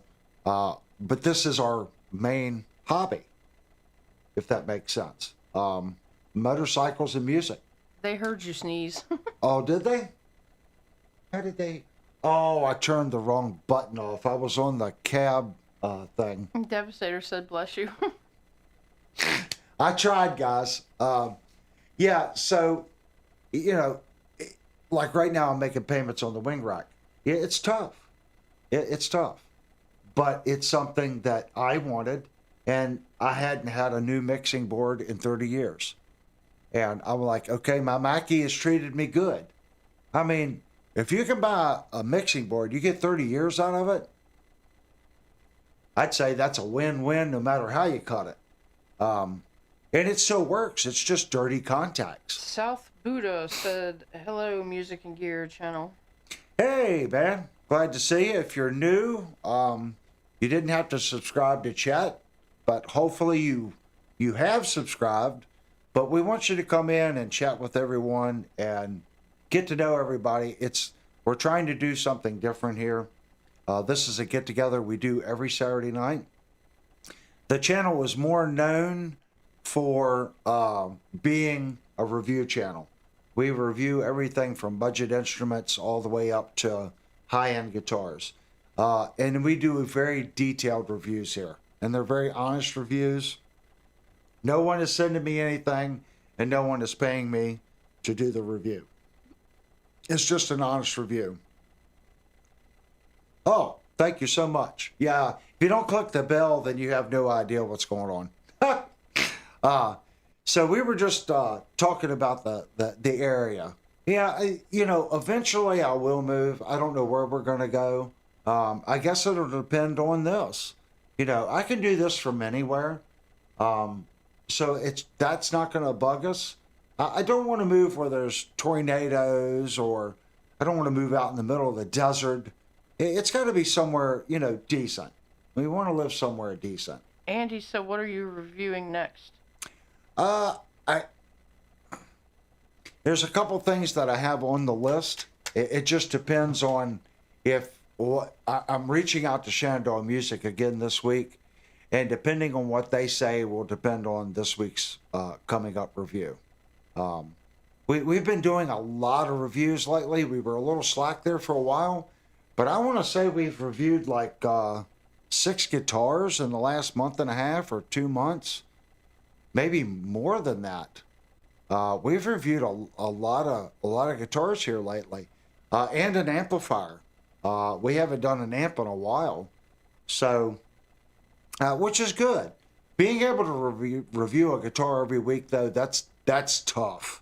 That is a tough thing to do.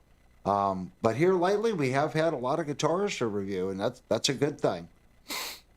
That's Thursday nights we do that, just so everyone knows. Sometimes we do a Monday night stream, and then sometimes we do a Friday night stream. The Monday night stream and Friday night stream is always optional. Thursday and Saturday count on it. Those are our stream nights. Those are the nights that we do it. Jeep says, then you're not poor. He said, well, he said in his opinion, if you can pay the bills, eat every day, put your head to sleep on a pillow, have transportation of your own, yada yada, then you're fine. Try a bowl of rice for the day and maybe a grass hut to live in. That's how we look at it. I am 100% know that I'm fortunate, and I say thank you to Yahweh every day.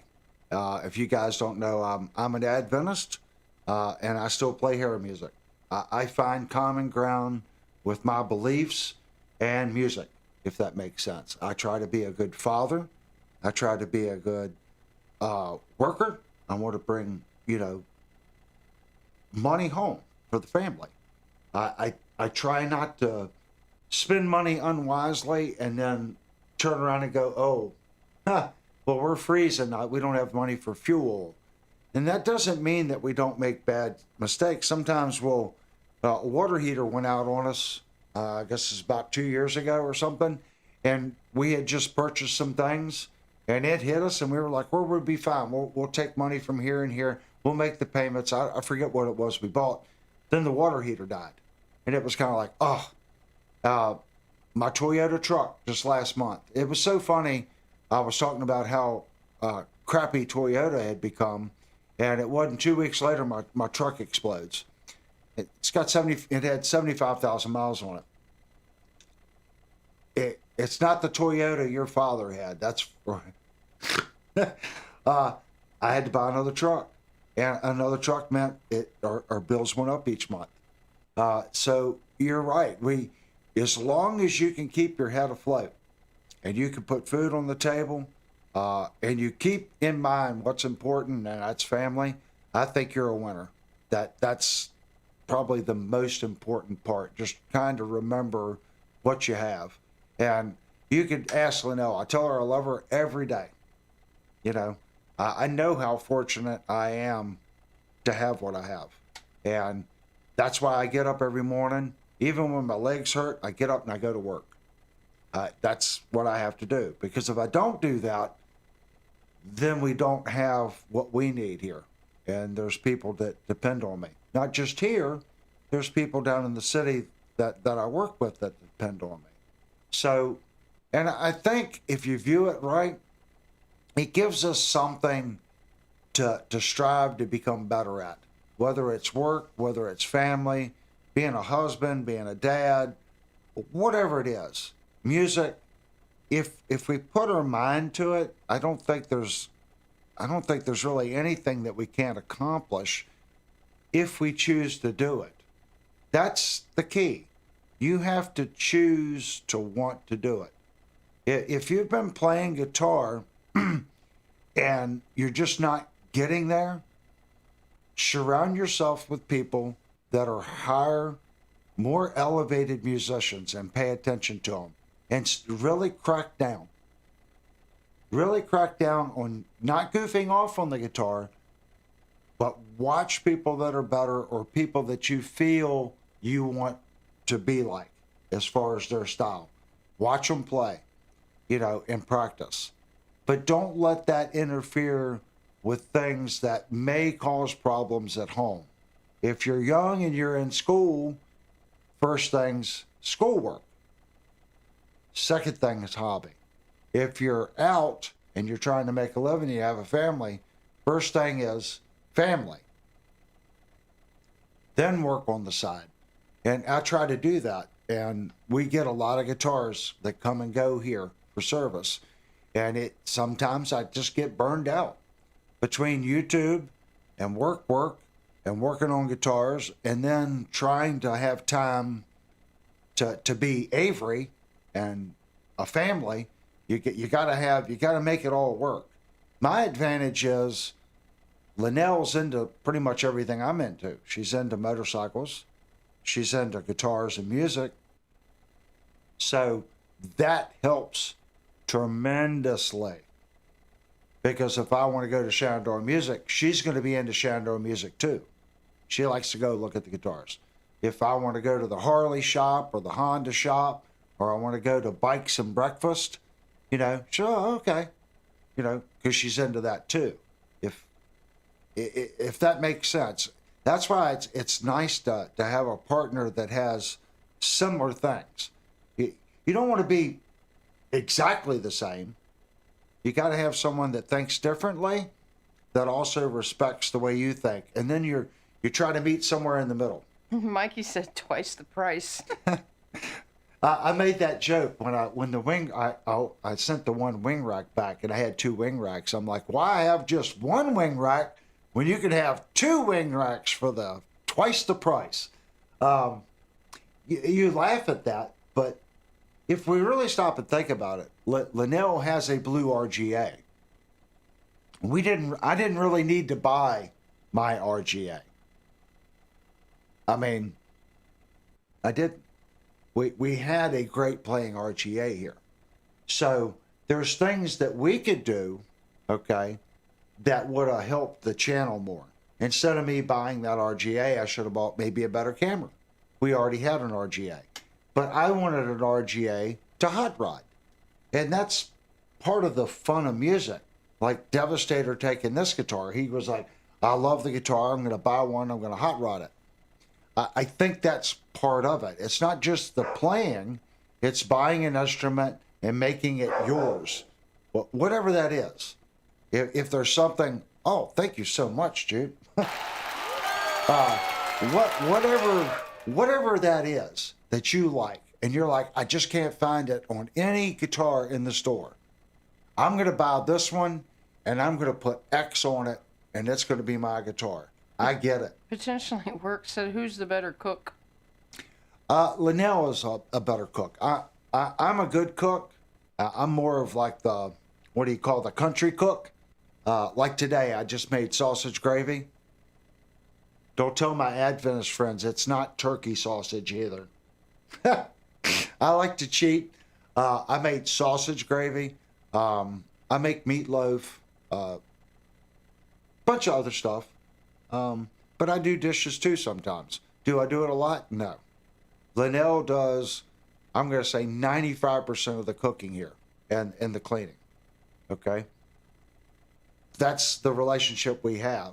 That's her job. It's the house, kids, and make sure everything here runs and works the way it should work.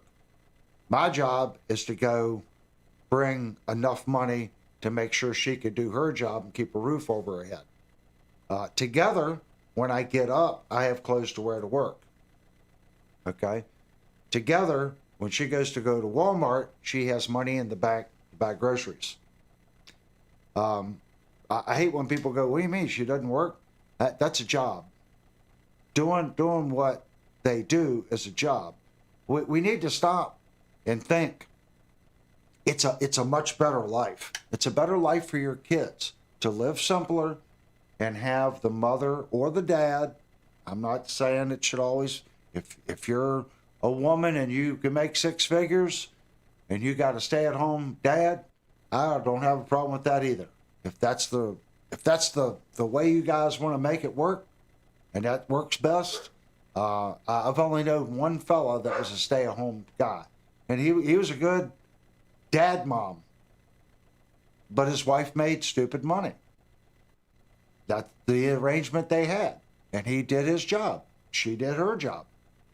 I think there's so much when both of us work and we take our kids to daycare or they're just in a public school system and you're not there to bring them up and instill your values in them.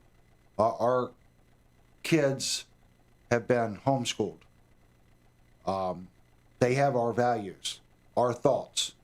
Okay, I don't need them going to an indoctrination camp in the United States here in our public school system. That's just my thought. If you think the public school system is great, then you need to go back and read what our founding fathers said about a government installed education system. They disagreed with it. They disagreed with most of the things that we do in today's society, if that makes sense. And I'm more of a traditionalist. I think everyone knows that. I'm even more of a traditionalist when it comes to music. That doesn't mean that I don't break the boundaries. I think everything is about experimentation. You know, if once you know the rules, then you can break them. And I tell that to people that are new in the trades, you know, don't fight the system until you know the system. Once you know the system and you know how everything works, then you can bend the rules. But first, you need to know why everything works a certain way. Once you got all that down, then yeah, start breaking the rules. Bend this rule, if it works better here. And I think music, and not only just music, even your relationship at home, I think it all works the same way. I know the rules. You know, you can ask Linnell, I'll just say, yes, dear.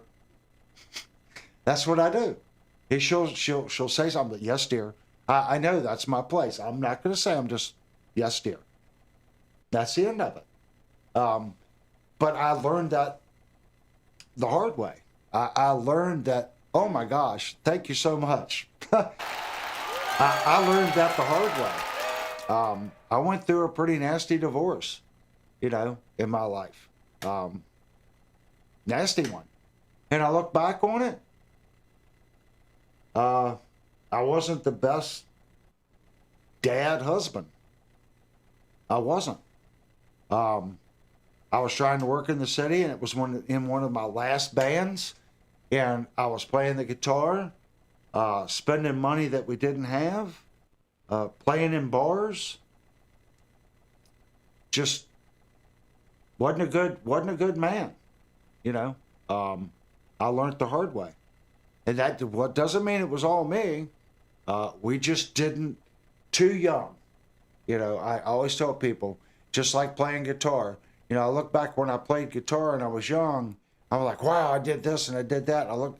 If I listen to myself now, I'd probably go, wow, man, dude, you can't play the guitar. And I look back at what happened, and it's the exact same thing. Wrong decision. Not willing to work together. It's like being in a band and going, okay, I'm not going to budge on my position. This is how it's going to be. You're not going to be in that band long. A band is like the extended family. You're going to have to make compromises to be in a band. And I think if you look at bands that have been together for a long time, they've learned the compromise. If you look at people who have been married for a long time, they've learned to compromise. Okay? I guess that's the root of it. Guys, I'm bad. I'm bad about yes, no answers. But I think there's common ground sometimes where we just gotta go, okay, maybe. But I'm not saying that yes and no is not possible. Just keep in mind sometimes we have to bend this way or bend that way to keep everyone happy. Especially being a musician and playing out. I think that means a lot, if that makes sense. Okay, guys. Do you want to go any further, hon, or do you want to take a break? Or it's up to you. Guys, we've been on 2 hours and 17 minutes. Let's take our second break. If Vox is still in here, that means he's going to play ball with his dog, because he posted pictures in Discord during break. He plays ball with his dogs. If you haven't seen that, he's got some really cool dogs. We have a Discord server. Please go over there and check out the Discord server. Be active over there, guys. There's a lot of different rooms and stuff where you can post your guitar projects and talk to people. When you post, give it a couple minutes. People's phones will light up and they'll start coming in and seeing what's going on. And there's always a conversation or something going on. But if you haven't already, please go down, hit the thumbs up button, and please consider subscribing. We always take a break. Sometimes we take 2 breaks. Tonight's going to be a 2-night break because my voice is getting sore. So 5-minute break, and when we come back, we'll go over whatever our next topic is, since we've already talked about life. That's funny. All right, guys, think about the next topic when we come back. It can be anything guitar related, or it doesn't have to be guitar related either, guys. You guys know the channel. All right, thanks so much. 5-minute break.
Okay, guys.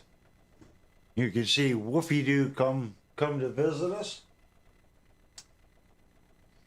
Everybody was wondering where the Wolf Doo was. Do you know any Guns N' Roses? We played that one song. I don't even want to try to play it. We played that as a band. About Rocket Queen. Guns N' Roses. I don't know if I know that one. I know we played that one tune. Guns N' Roses, believe it or not, Slash was, back then, it was a different kind of style, and it took people a little while to figure out how to pull Slash off. He just had a unique style. It's why he's still so popular now. I hear people say he's not that good. I think he's an awesome guitar player. He has a unique approach and a unique pick attack. You might be able to play his songs, but it's more than the notes.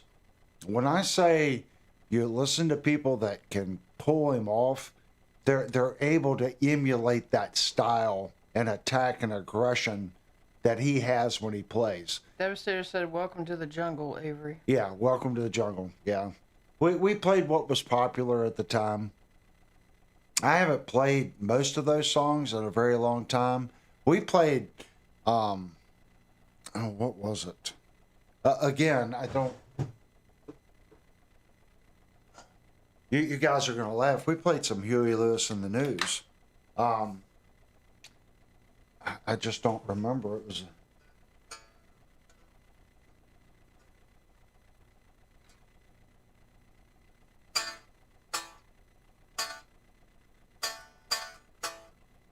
I'm trying to remember how it went. I got to turn my gain way down. Sometimes at my bed at night, I curse the dark and I pray for the light. And sometimes the lights go constellation.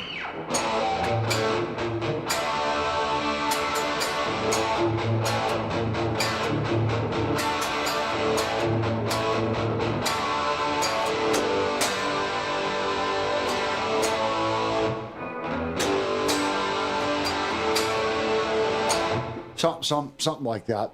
I always I loved Huey Lewis and the News. I think we did 2 songs by him.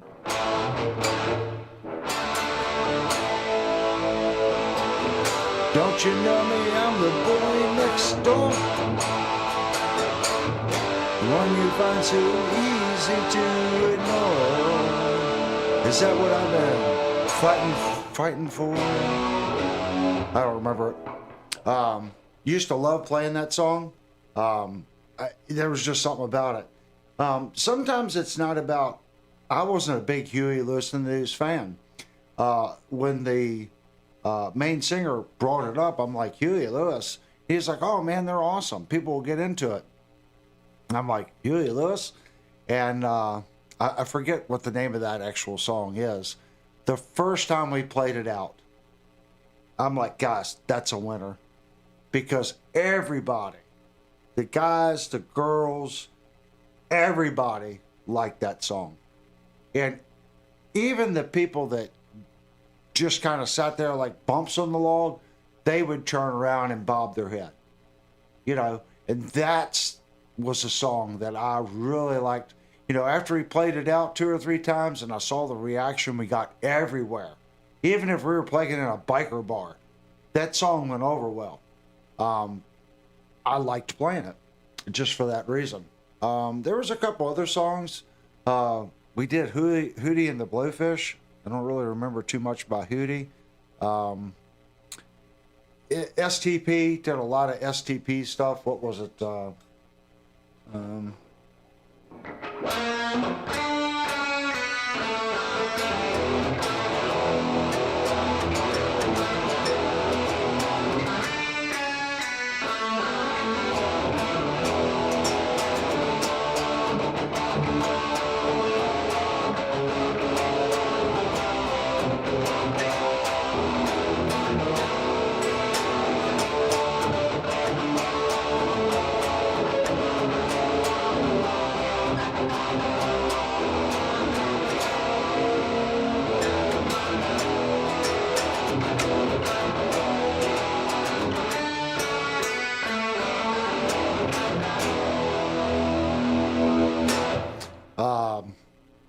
I just can't remember the stuff, guys. I don't play. The only Hootie and the Blowfish song I remember seeing y'all practice was Let Her Cry.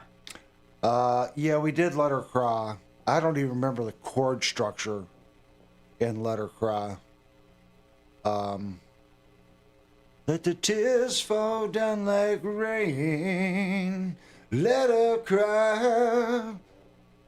If it eases all your pain.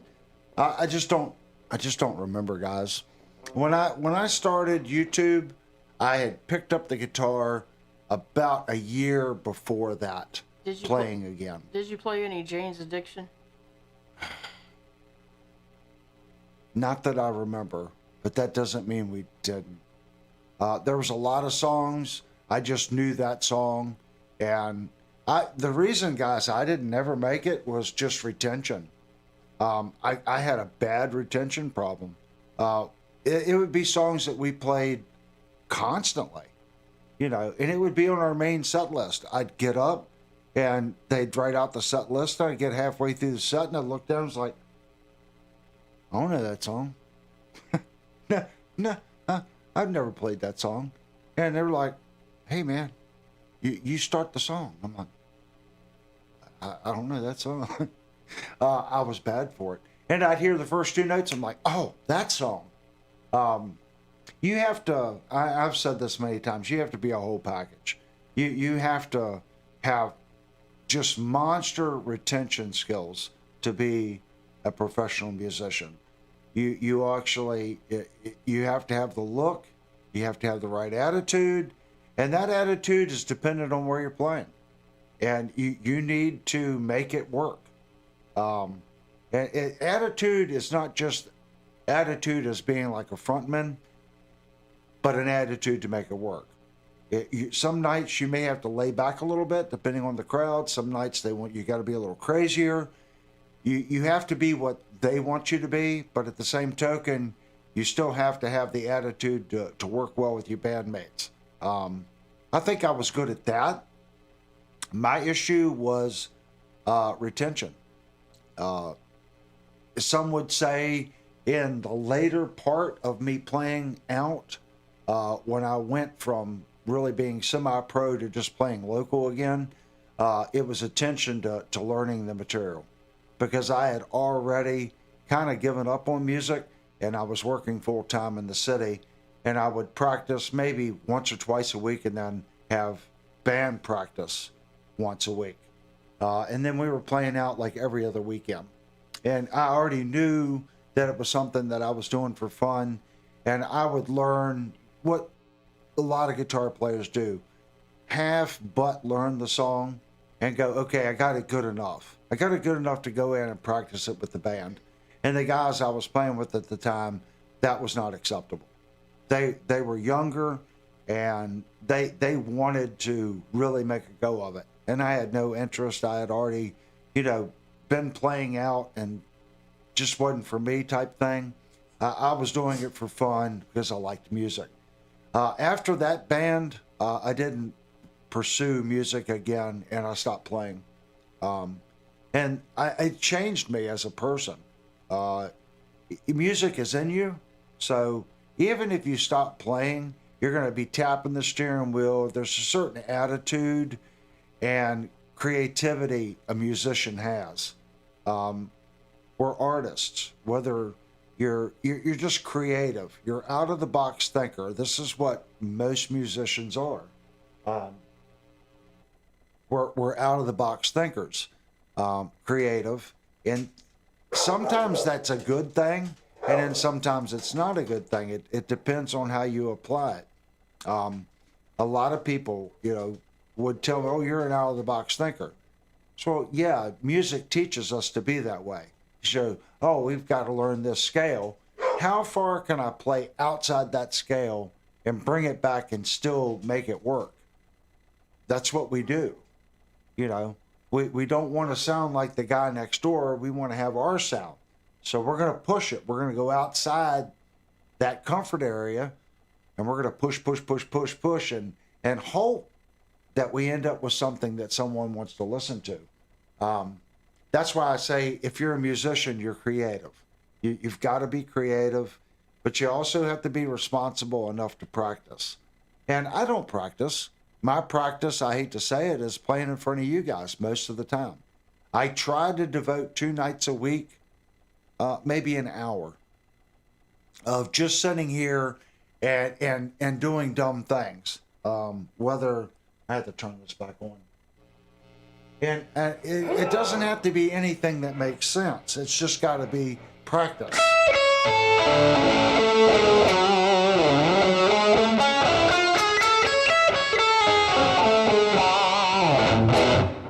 Whatever it is that you're working on, just don't spend a lot of time working on scales and ditties and just bury yourself in practicing playing fast, you know. Whatever repetition thing that you're working on, do it a maximum of 5 minutes and move on from it. Even if you're still struggling, just move on from it. Go to the next thing that you're working on.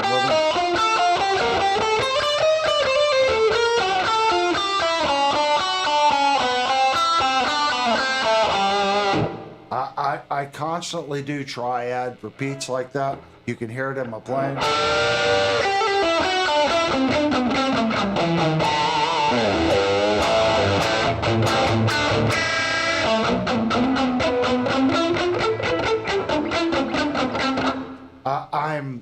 I play in a lot of thirds, which only usually repeats every 12 measures. So I have to resolve it usually in 6 or 3. That's why if people go, well, your cadence is a little strange, I play in 3s a lot, and that's fine. I'm still playing in quarter notes or 8th notes or 16ths. I just have to do a strange resolve to make it go back into pattern correctly. So I sit and I practice that.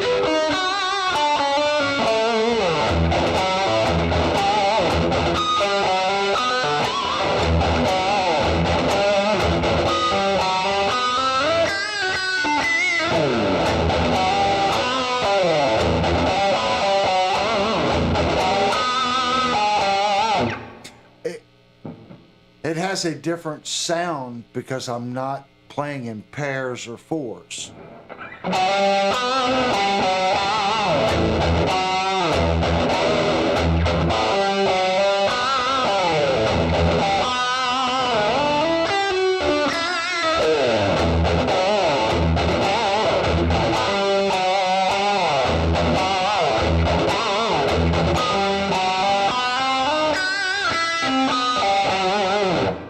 Mr. Fat says, do you have a tip on how to get used to the reverse headstock? He tried, but he kept getting confused which way the strings get tuned. I keep thinking the 3 of the strings get tuned like a Gibson style. The tuners turn it the exact same way. You're turning it away from you. You're just getting confused because the tuners are upside down. I had the exact same problem when I first went to a reverse headstock, but you're still tuning away from you like this. That's still tightening the string. It works the exact same way, all the way down. So your E is still all the way furthest from you. You just have to remember you're not up here. It's still rotating the same direction, if that makes sense. It's not for everybody. I think it just looks cool. It's something different. It does change the way the guitar feels as far as your string action and the way your pull distance from here to here changes. That's what's nice about these type of guitars. There is no change with the locking nut because there is no pull. Okay.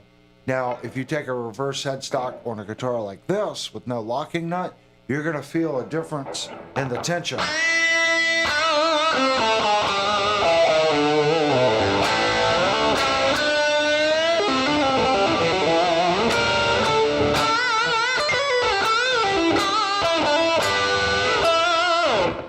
That's why a lot of people get used to, let's say, a 3-on-3 like Gibson or a 6N line, and they'll pick up a 3-on-3 or a 4-2 or a 2-4, like the Music Man's big on the 2/4 pull.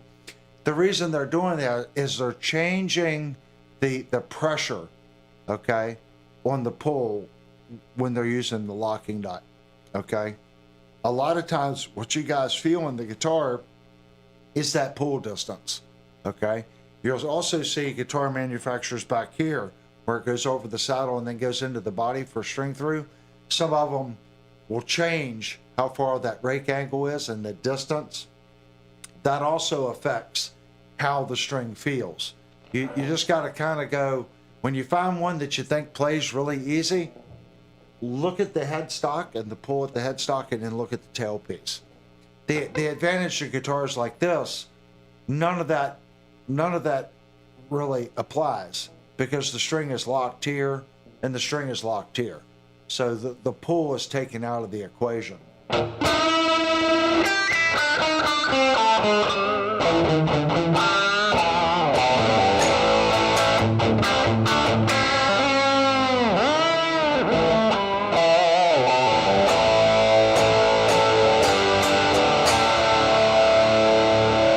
And believe it or not, the gain is set to 25%. That's still, there's a lot of gain in a Friedman.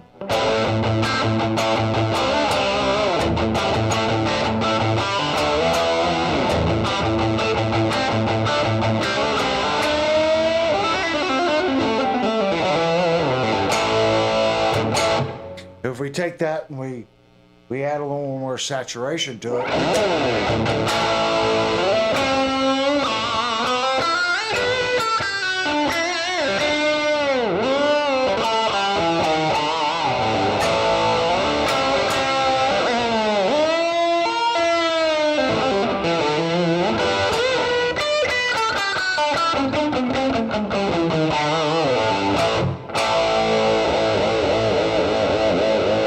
It gets a little more easier to do dumb things. And you can hear the hum when the Friedman really, now that's at 2 o'clock now. A lot of hum in the amp.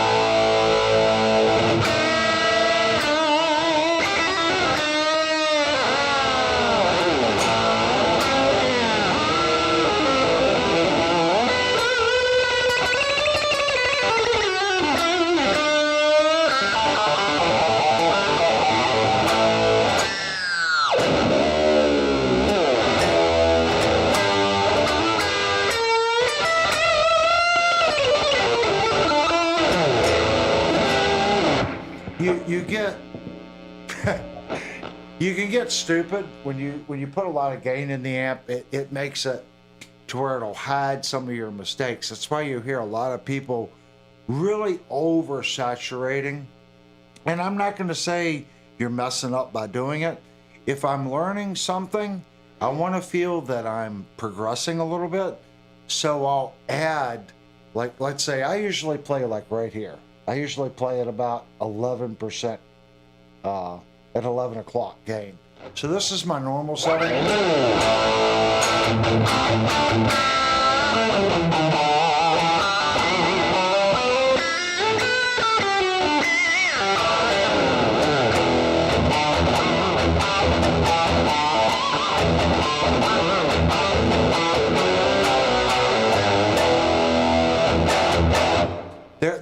There's a lot of gain there. That's 11 o'clock. Have you ever played a 7 or 8 string? I like 7 strings. I just played one the other day I thought would be the best 7 string to own. I don't remember what it was. I played it and it just felt like a regular guitar.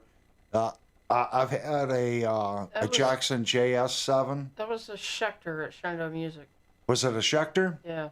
It felt very comfortable. The B string really wasn't screwing with me too much on the top. I liked it. The issue is when you start getting into those bigger strings like that, a lot of people do alternative tunings, and I just lack experience playing alternative tunings. But just setting it up like B, E, like we normally would, this would be the 7th would be the B. I think it opens up a little bit more, creativity. But it's one of those instruments you got to kind of get used to. When I had my 7-string here, it always took me a little while to adapt to it. And then when I picked up my 6-string guitars, I struggled readapting back, if that makes sense. The neck is a lot wider.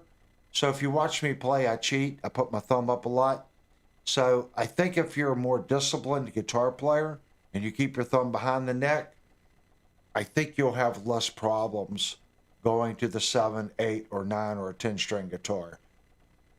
That being said, if you put your thumb up and you cheat and you're doing vibrato and stuff, and you're digging in, you're using that thumb to get things, you might struggle because the neck thickness will prevent your thumb from being able to get up to do what you're used to doing, to get vibrato.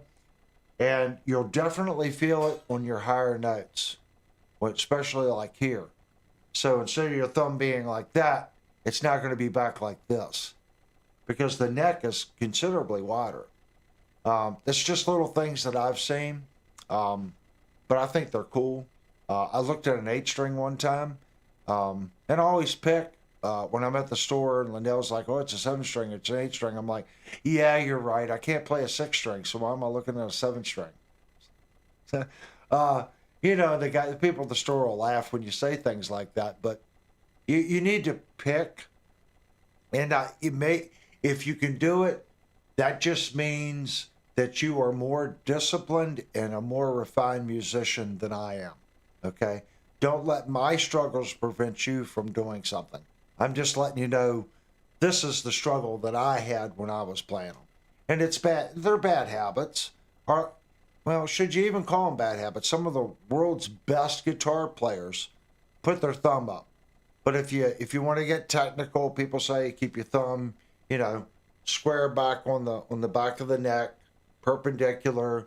I think I watch guitar players do that, and their vibrato is like this, okay? Because their fingers, they've been taught to keep their fingers straight with it's a very artificial sounding, not a live sounding vibrato, and it just sounds like a wah wah wah wah. It's like it has no teeth. And I've seen some incredible guitar players, and they can just blister the fingerboard, but their vibrato, it's like, I can't explain it. It just sounds so, but they don't put the thumb up. They're not flicking that wrist. They're so mechanical when they play that it almost, it's lack of feeling. And I think if you watch Jeff Beck, I'm just throwing him out. He put his thumb up. They're not just him.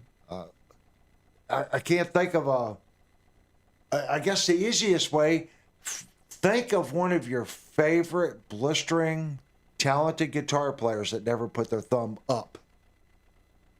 That might be a harder find than doing the opposite, if you guys know one.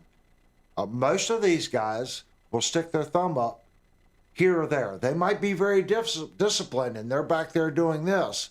But when it comes to vibrato, they'll do a shift and that thumb will come up above that neck to get a certain sound, and then they'll roll it back. But I can't, for the life of me, I can't think of one artist that plays technically correct and keeps their thumb behind the fingerboard at all times. And that could be a vibrato thing or a feel thing. Maybe they learned technically correct and then evolved into when to bring the thumb up. That's something that, it's more on you guys if you've seen that. I don't know. That's just what I saw. It says, good info. Yeah, that's just my thoughts on the 7, man. I cut my amp off again. I like this amp. It's just so noisy. So we're going to do just a little bit of playing, and then we're going to call it a night.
Missed that one. Mikey said, will a noise gate help out the noise? It would. The noise gate on the Friedman would definitely help. It would. But again, anytime you start putting a lot of stuff in the signal, you start losing something. And I like the way the amp sounds. And I'm not going to blame everything. It could be a way that I have it hooked up, creating a little bit more noise in the signal. You don't hear it when I'm playing, but right now that's pretty noisy. Trucker Bob says, I use 6 noise gates in my line. Crazy, but true. Yeah, I can believe it. When you start, you got a pretty complicated gain stage. I know that I use, it's actually 2 in this one. The first one just stocks the edge off, and the other, it breaks off onto the second preamplifier. That one's turned up pretty loud. Annoying Critic said, I thought noise gates cut out the sustain. They do. At some point, it's going to chop your signal off. That you just got to try to find the comfortable medium there. Always the best way is to try to clean up your rig. Try to figure out what it is that's causing the noise, whether it's RF interference, bad connections, bad tubes, maybe it's a crappy transformer. There's something that causes it. In this particular unit, I'm going to say it's a transformer. It's a Class D amplifier in there with probably a lower grade transformer. And that's what's causing the extra hum in the signal.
This guitar is kind of stupid, guys. This is a great playing instrument. It really is. And I find myself overplaying a lot with it because it does play so effortlessly. If you guys really, if you have the opportunity to play one of these, at this price point, it's probably the best guitar I've ever played at this price point. And it is one of the better guitars I've ever played. I like this one, and everyone knows I really bonded with the Jackson Virtuoso that we had on the channel. That was another just fantastic playing guitar. Those two instruments for playing rock and roll have been my favorite of any instrument that we've had on the channel. They're both just rocking machines, and the quality on both of them are phenomenal. I would say the Schecter is more of a one-trick pony than the Jackson, simply because of the Sustainiac, and the main pickup in the Sustainiacs is kind of the Jackson. You at least had the ability to clean it up a little bit and play some softer things with it. This pickup lends itself more to modern tones. So the Schecter is more of a one-trick pony. I would say the Jackson is a little more user-friendly if you're in a variety band playing a variety of music. But they're two completely different animals, if that makes sense. I love this guitar. I wish I would have bought the Jackson. I really do. Maybe in the future, I could get me a bolt-on Virtuoso like I had that we did the review on. Go back and watch that review. Go back and watch all the reviews if you're new. We've done a lot of different guitars here, and I take a lot of pride in the instruments that's come through here for you guys to look at and check out. Okay, guys, I think we're going to end it for tonight. I want to thank, 100% thank everyone that gave a super chat. It does make a big difference in the channel. It really does. And we said this year we were going to make changes. So the big change that... Is that thing on? I think the one thing was I actually hit the Sustainiac switch. It was sitting there vibrating. I'm like, what's going on? We said we were going to make changes in the channel this year, and we've made the first step. We've made improvements with our rack. We're no longer losing channels. So our next little step's going to be to clean up the signal path a little bit with some upgraded cables, and then we're going to get some cameras. So those are the changes that we really plan on doing this year.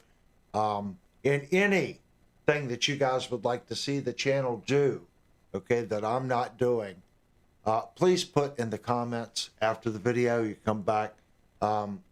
Anything that you think would help things. I've also tried to be a little better at watching the comment section. Linnell is also reading the comment section, so she scans through it and then yells to me if there's anything. So we're trying to be a little bit more active and a little bit more off the cuff when it comes to that. But it's a hangout. So each week's going to be a little different. Tonight, we took a little detour towards family chat and stuff and music, and I think that's cool. It's whichever direction it goes, that's where it goes. Super chat from Mikey. Ooh, thank you, Mikey. Again, guys, I couldn't do the channel without you all. Since we didn't do a Friday night stream, we'll most likely do a stream on Monday night and do something a little different. I do have some ideas on some things that we need to kind of go over. So look for something on Monday night, guys. And again, thank you so much. You guys are great. Monday night might have a little something to do with the weather. As long as if we get these bad storms, we may or may not have power. Oh, that's right. They're calling for like tornadoes or something through here, and like really high wind gusts and like really, really, really bad thunderstorms. I've never seen them do the pre-warnings that they're doing, especially in this area. So they must think it's going to be really bad here on Monday. So hopefully it won't be, and hopefully everything will be okay. All right, guys, we're going to do our 5-minute ending window, and that gives everyone a chance to say goodbye. If you haven't already, please subscribe to the channel. We do a lot of good content here. If we post something, we feel it's valuable content. This is a long format channel. Even our videos are long format. That's just what this channel has always done. We're probably only at 300 videos right now. But the hours, each video is always at minimum an hour. Most guitar reviews are 1.5 hours to 2 hours. Most live guitar reviews are 2.5 hours to 3 hours. And most of our live shows are 2.5 hours.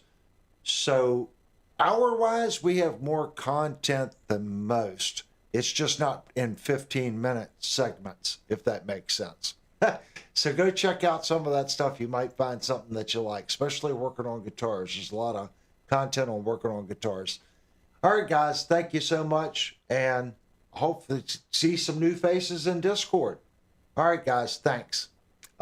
Monday night, don't forget.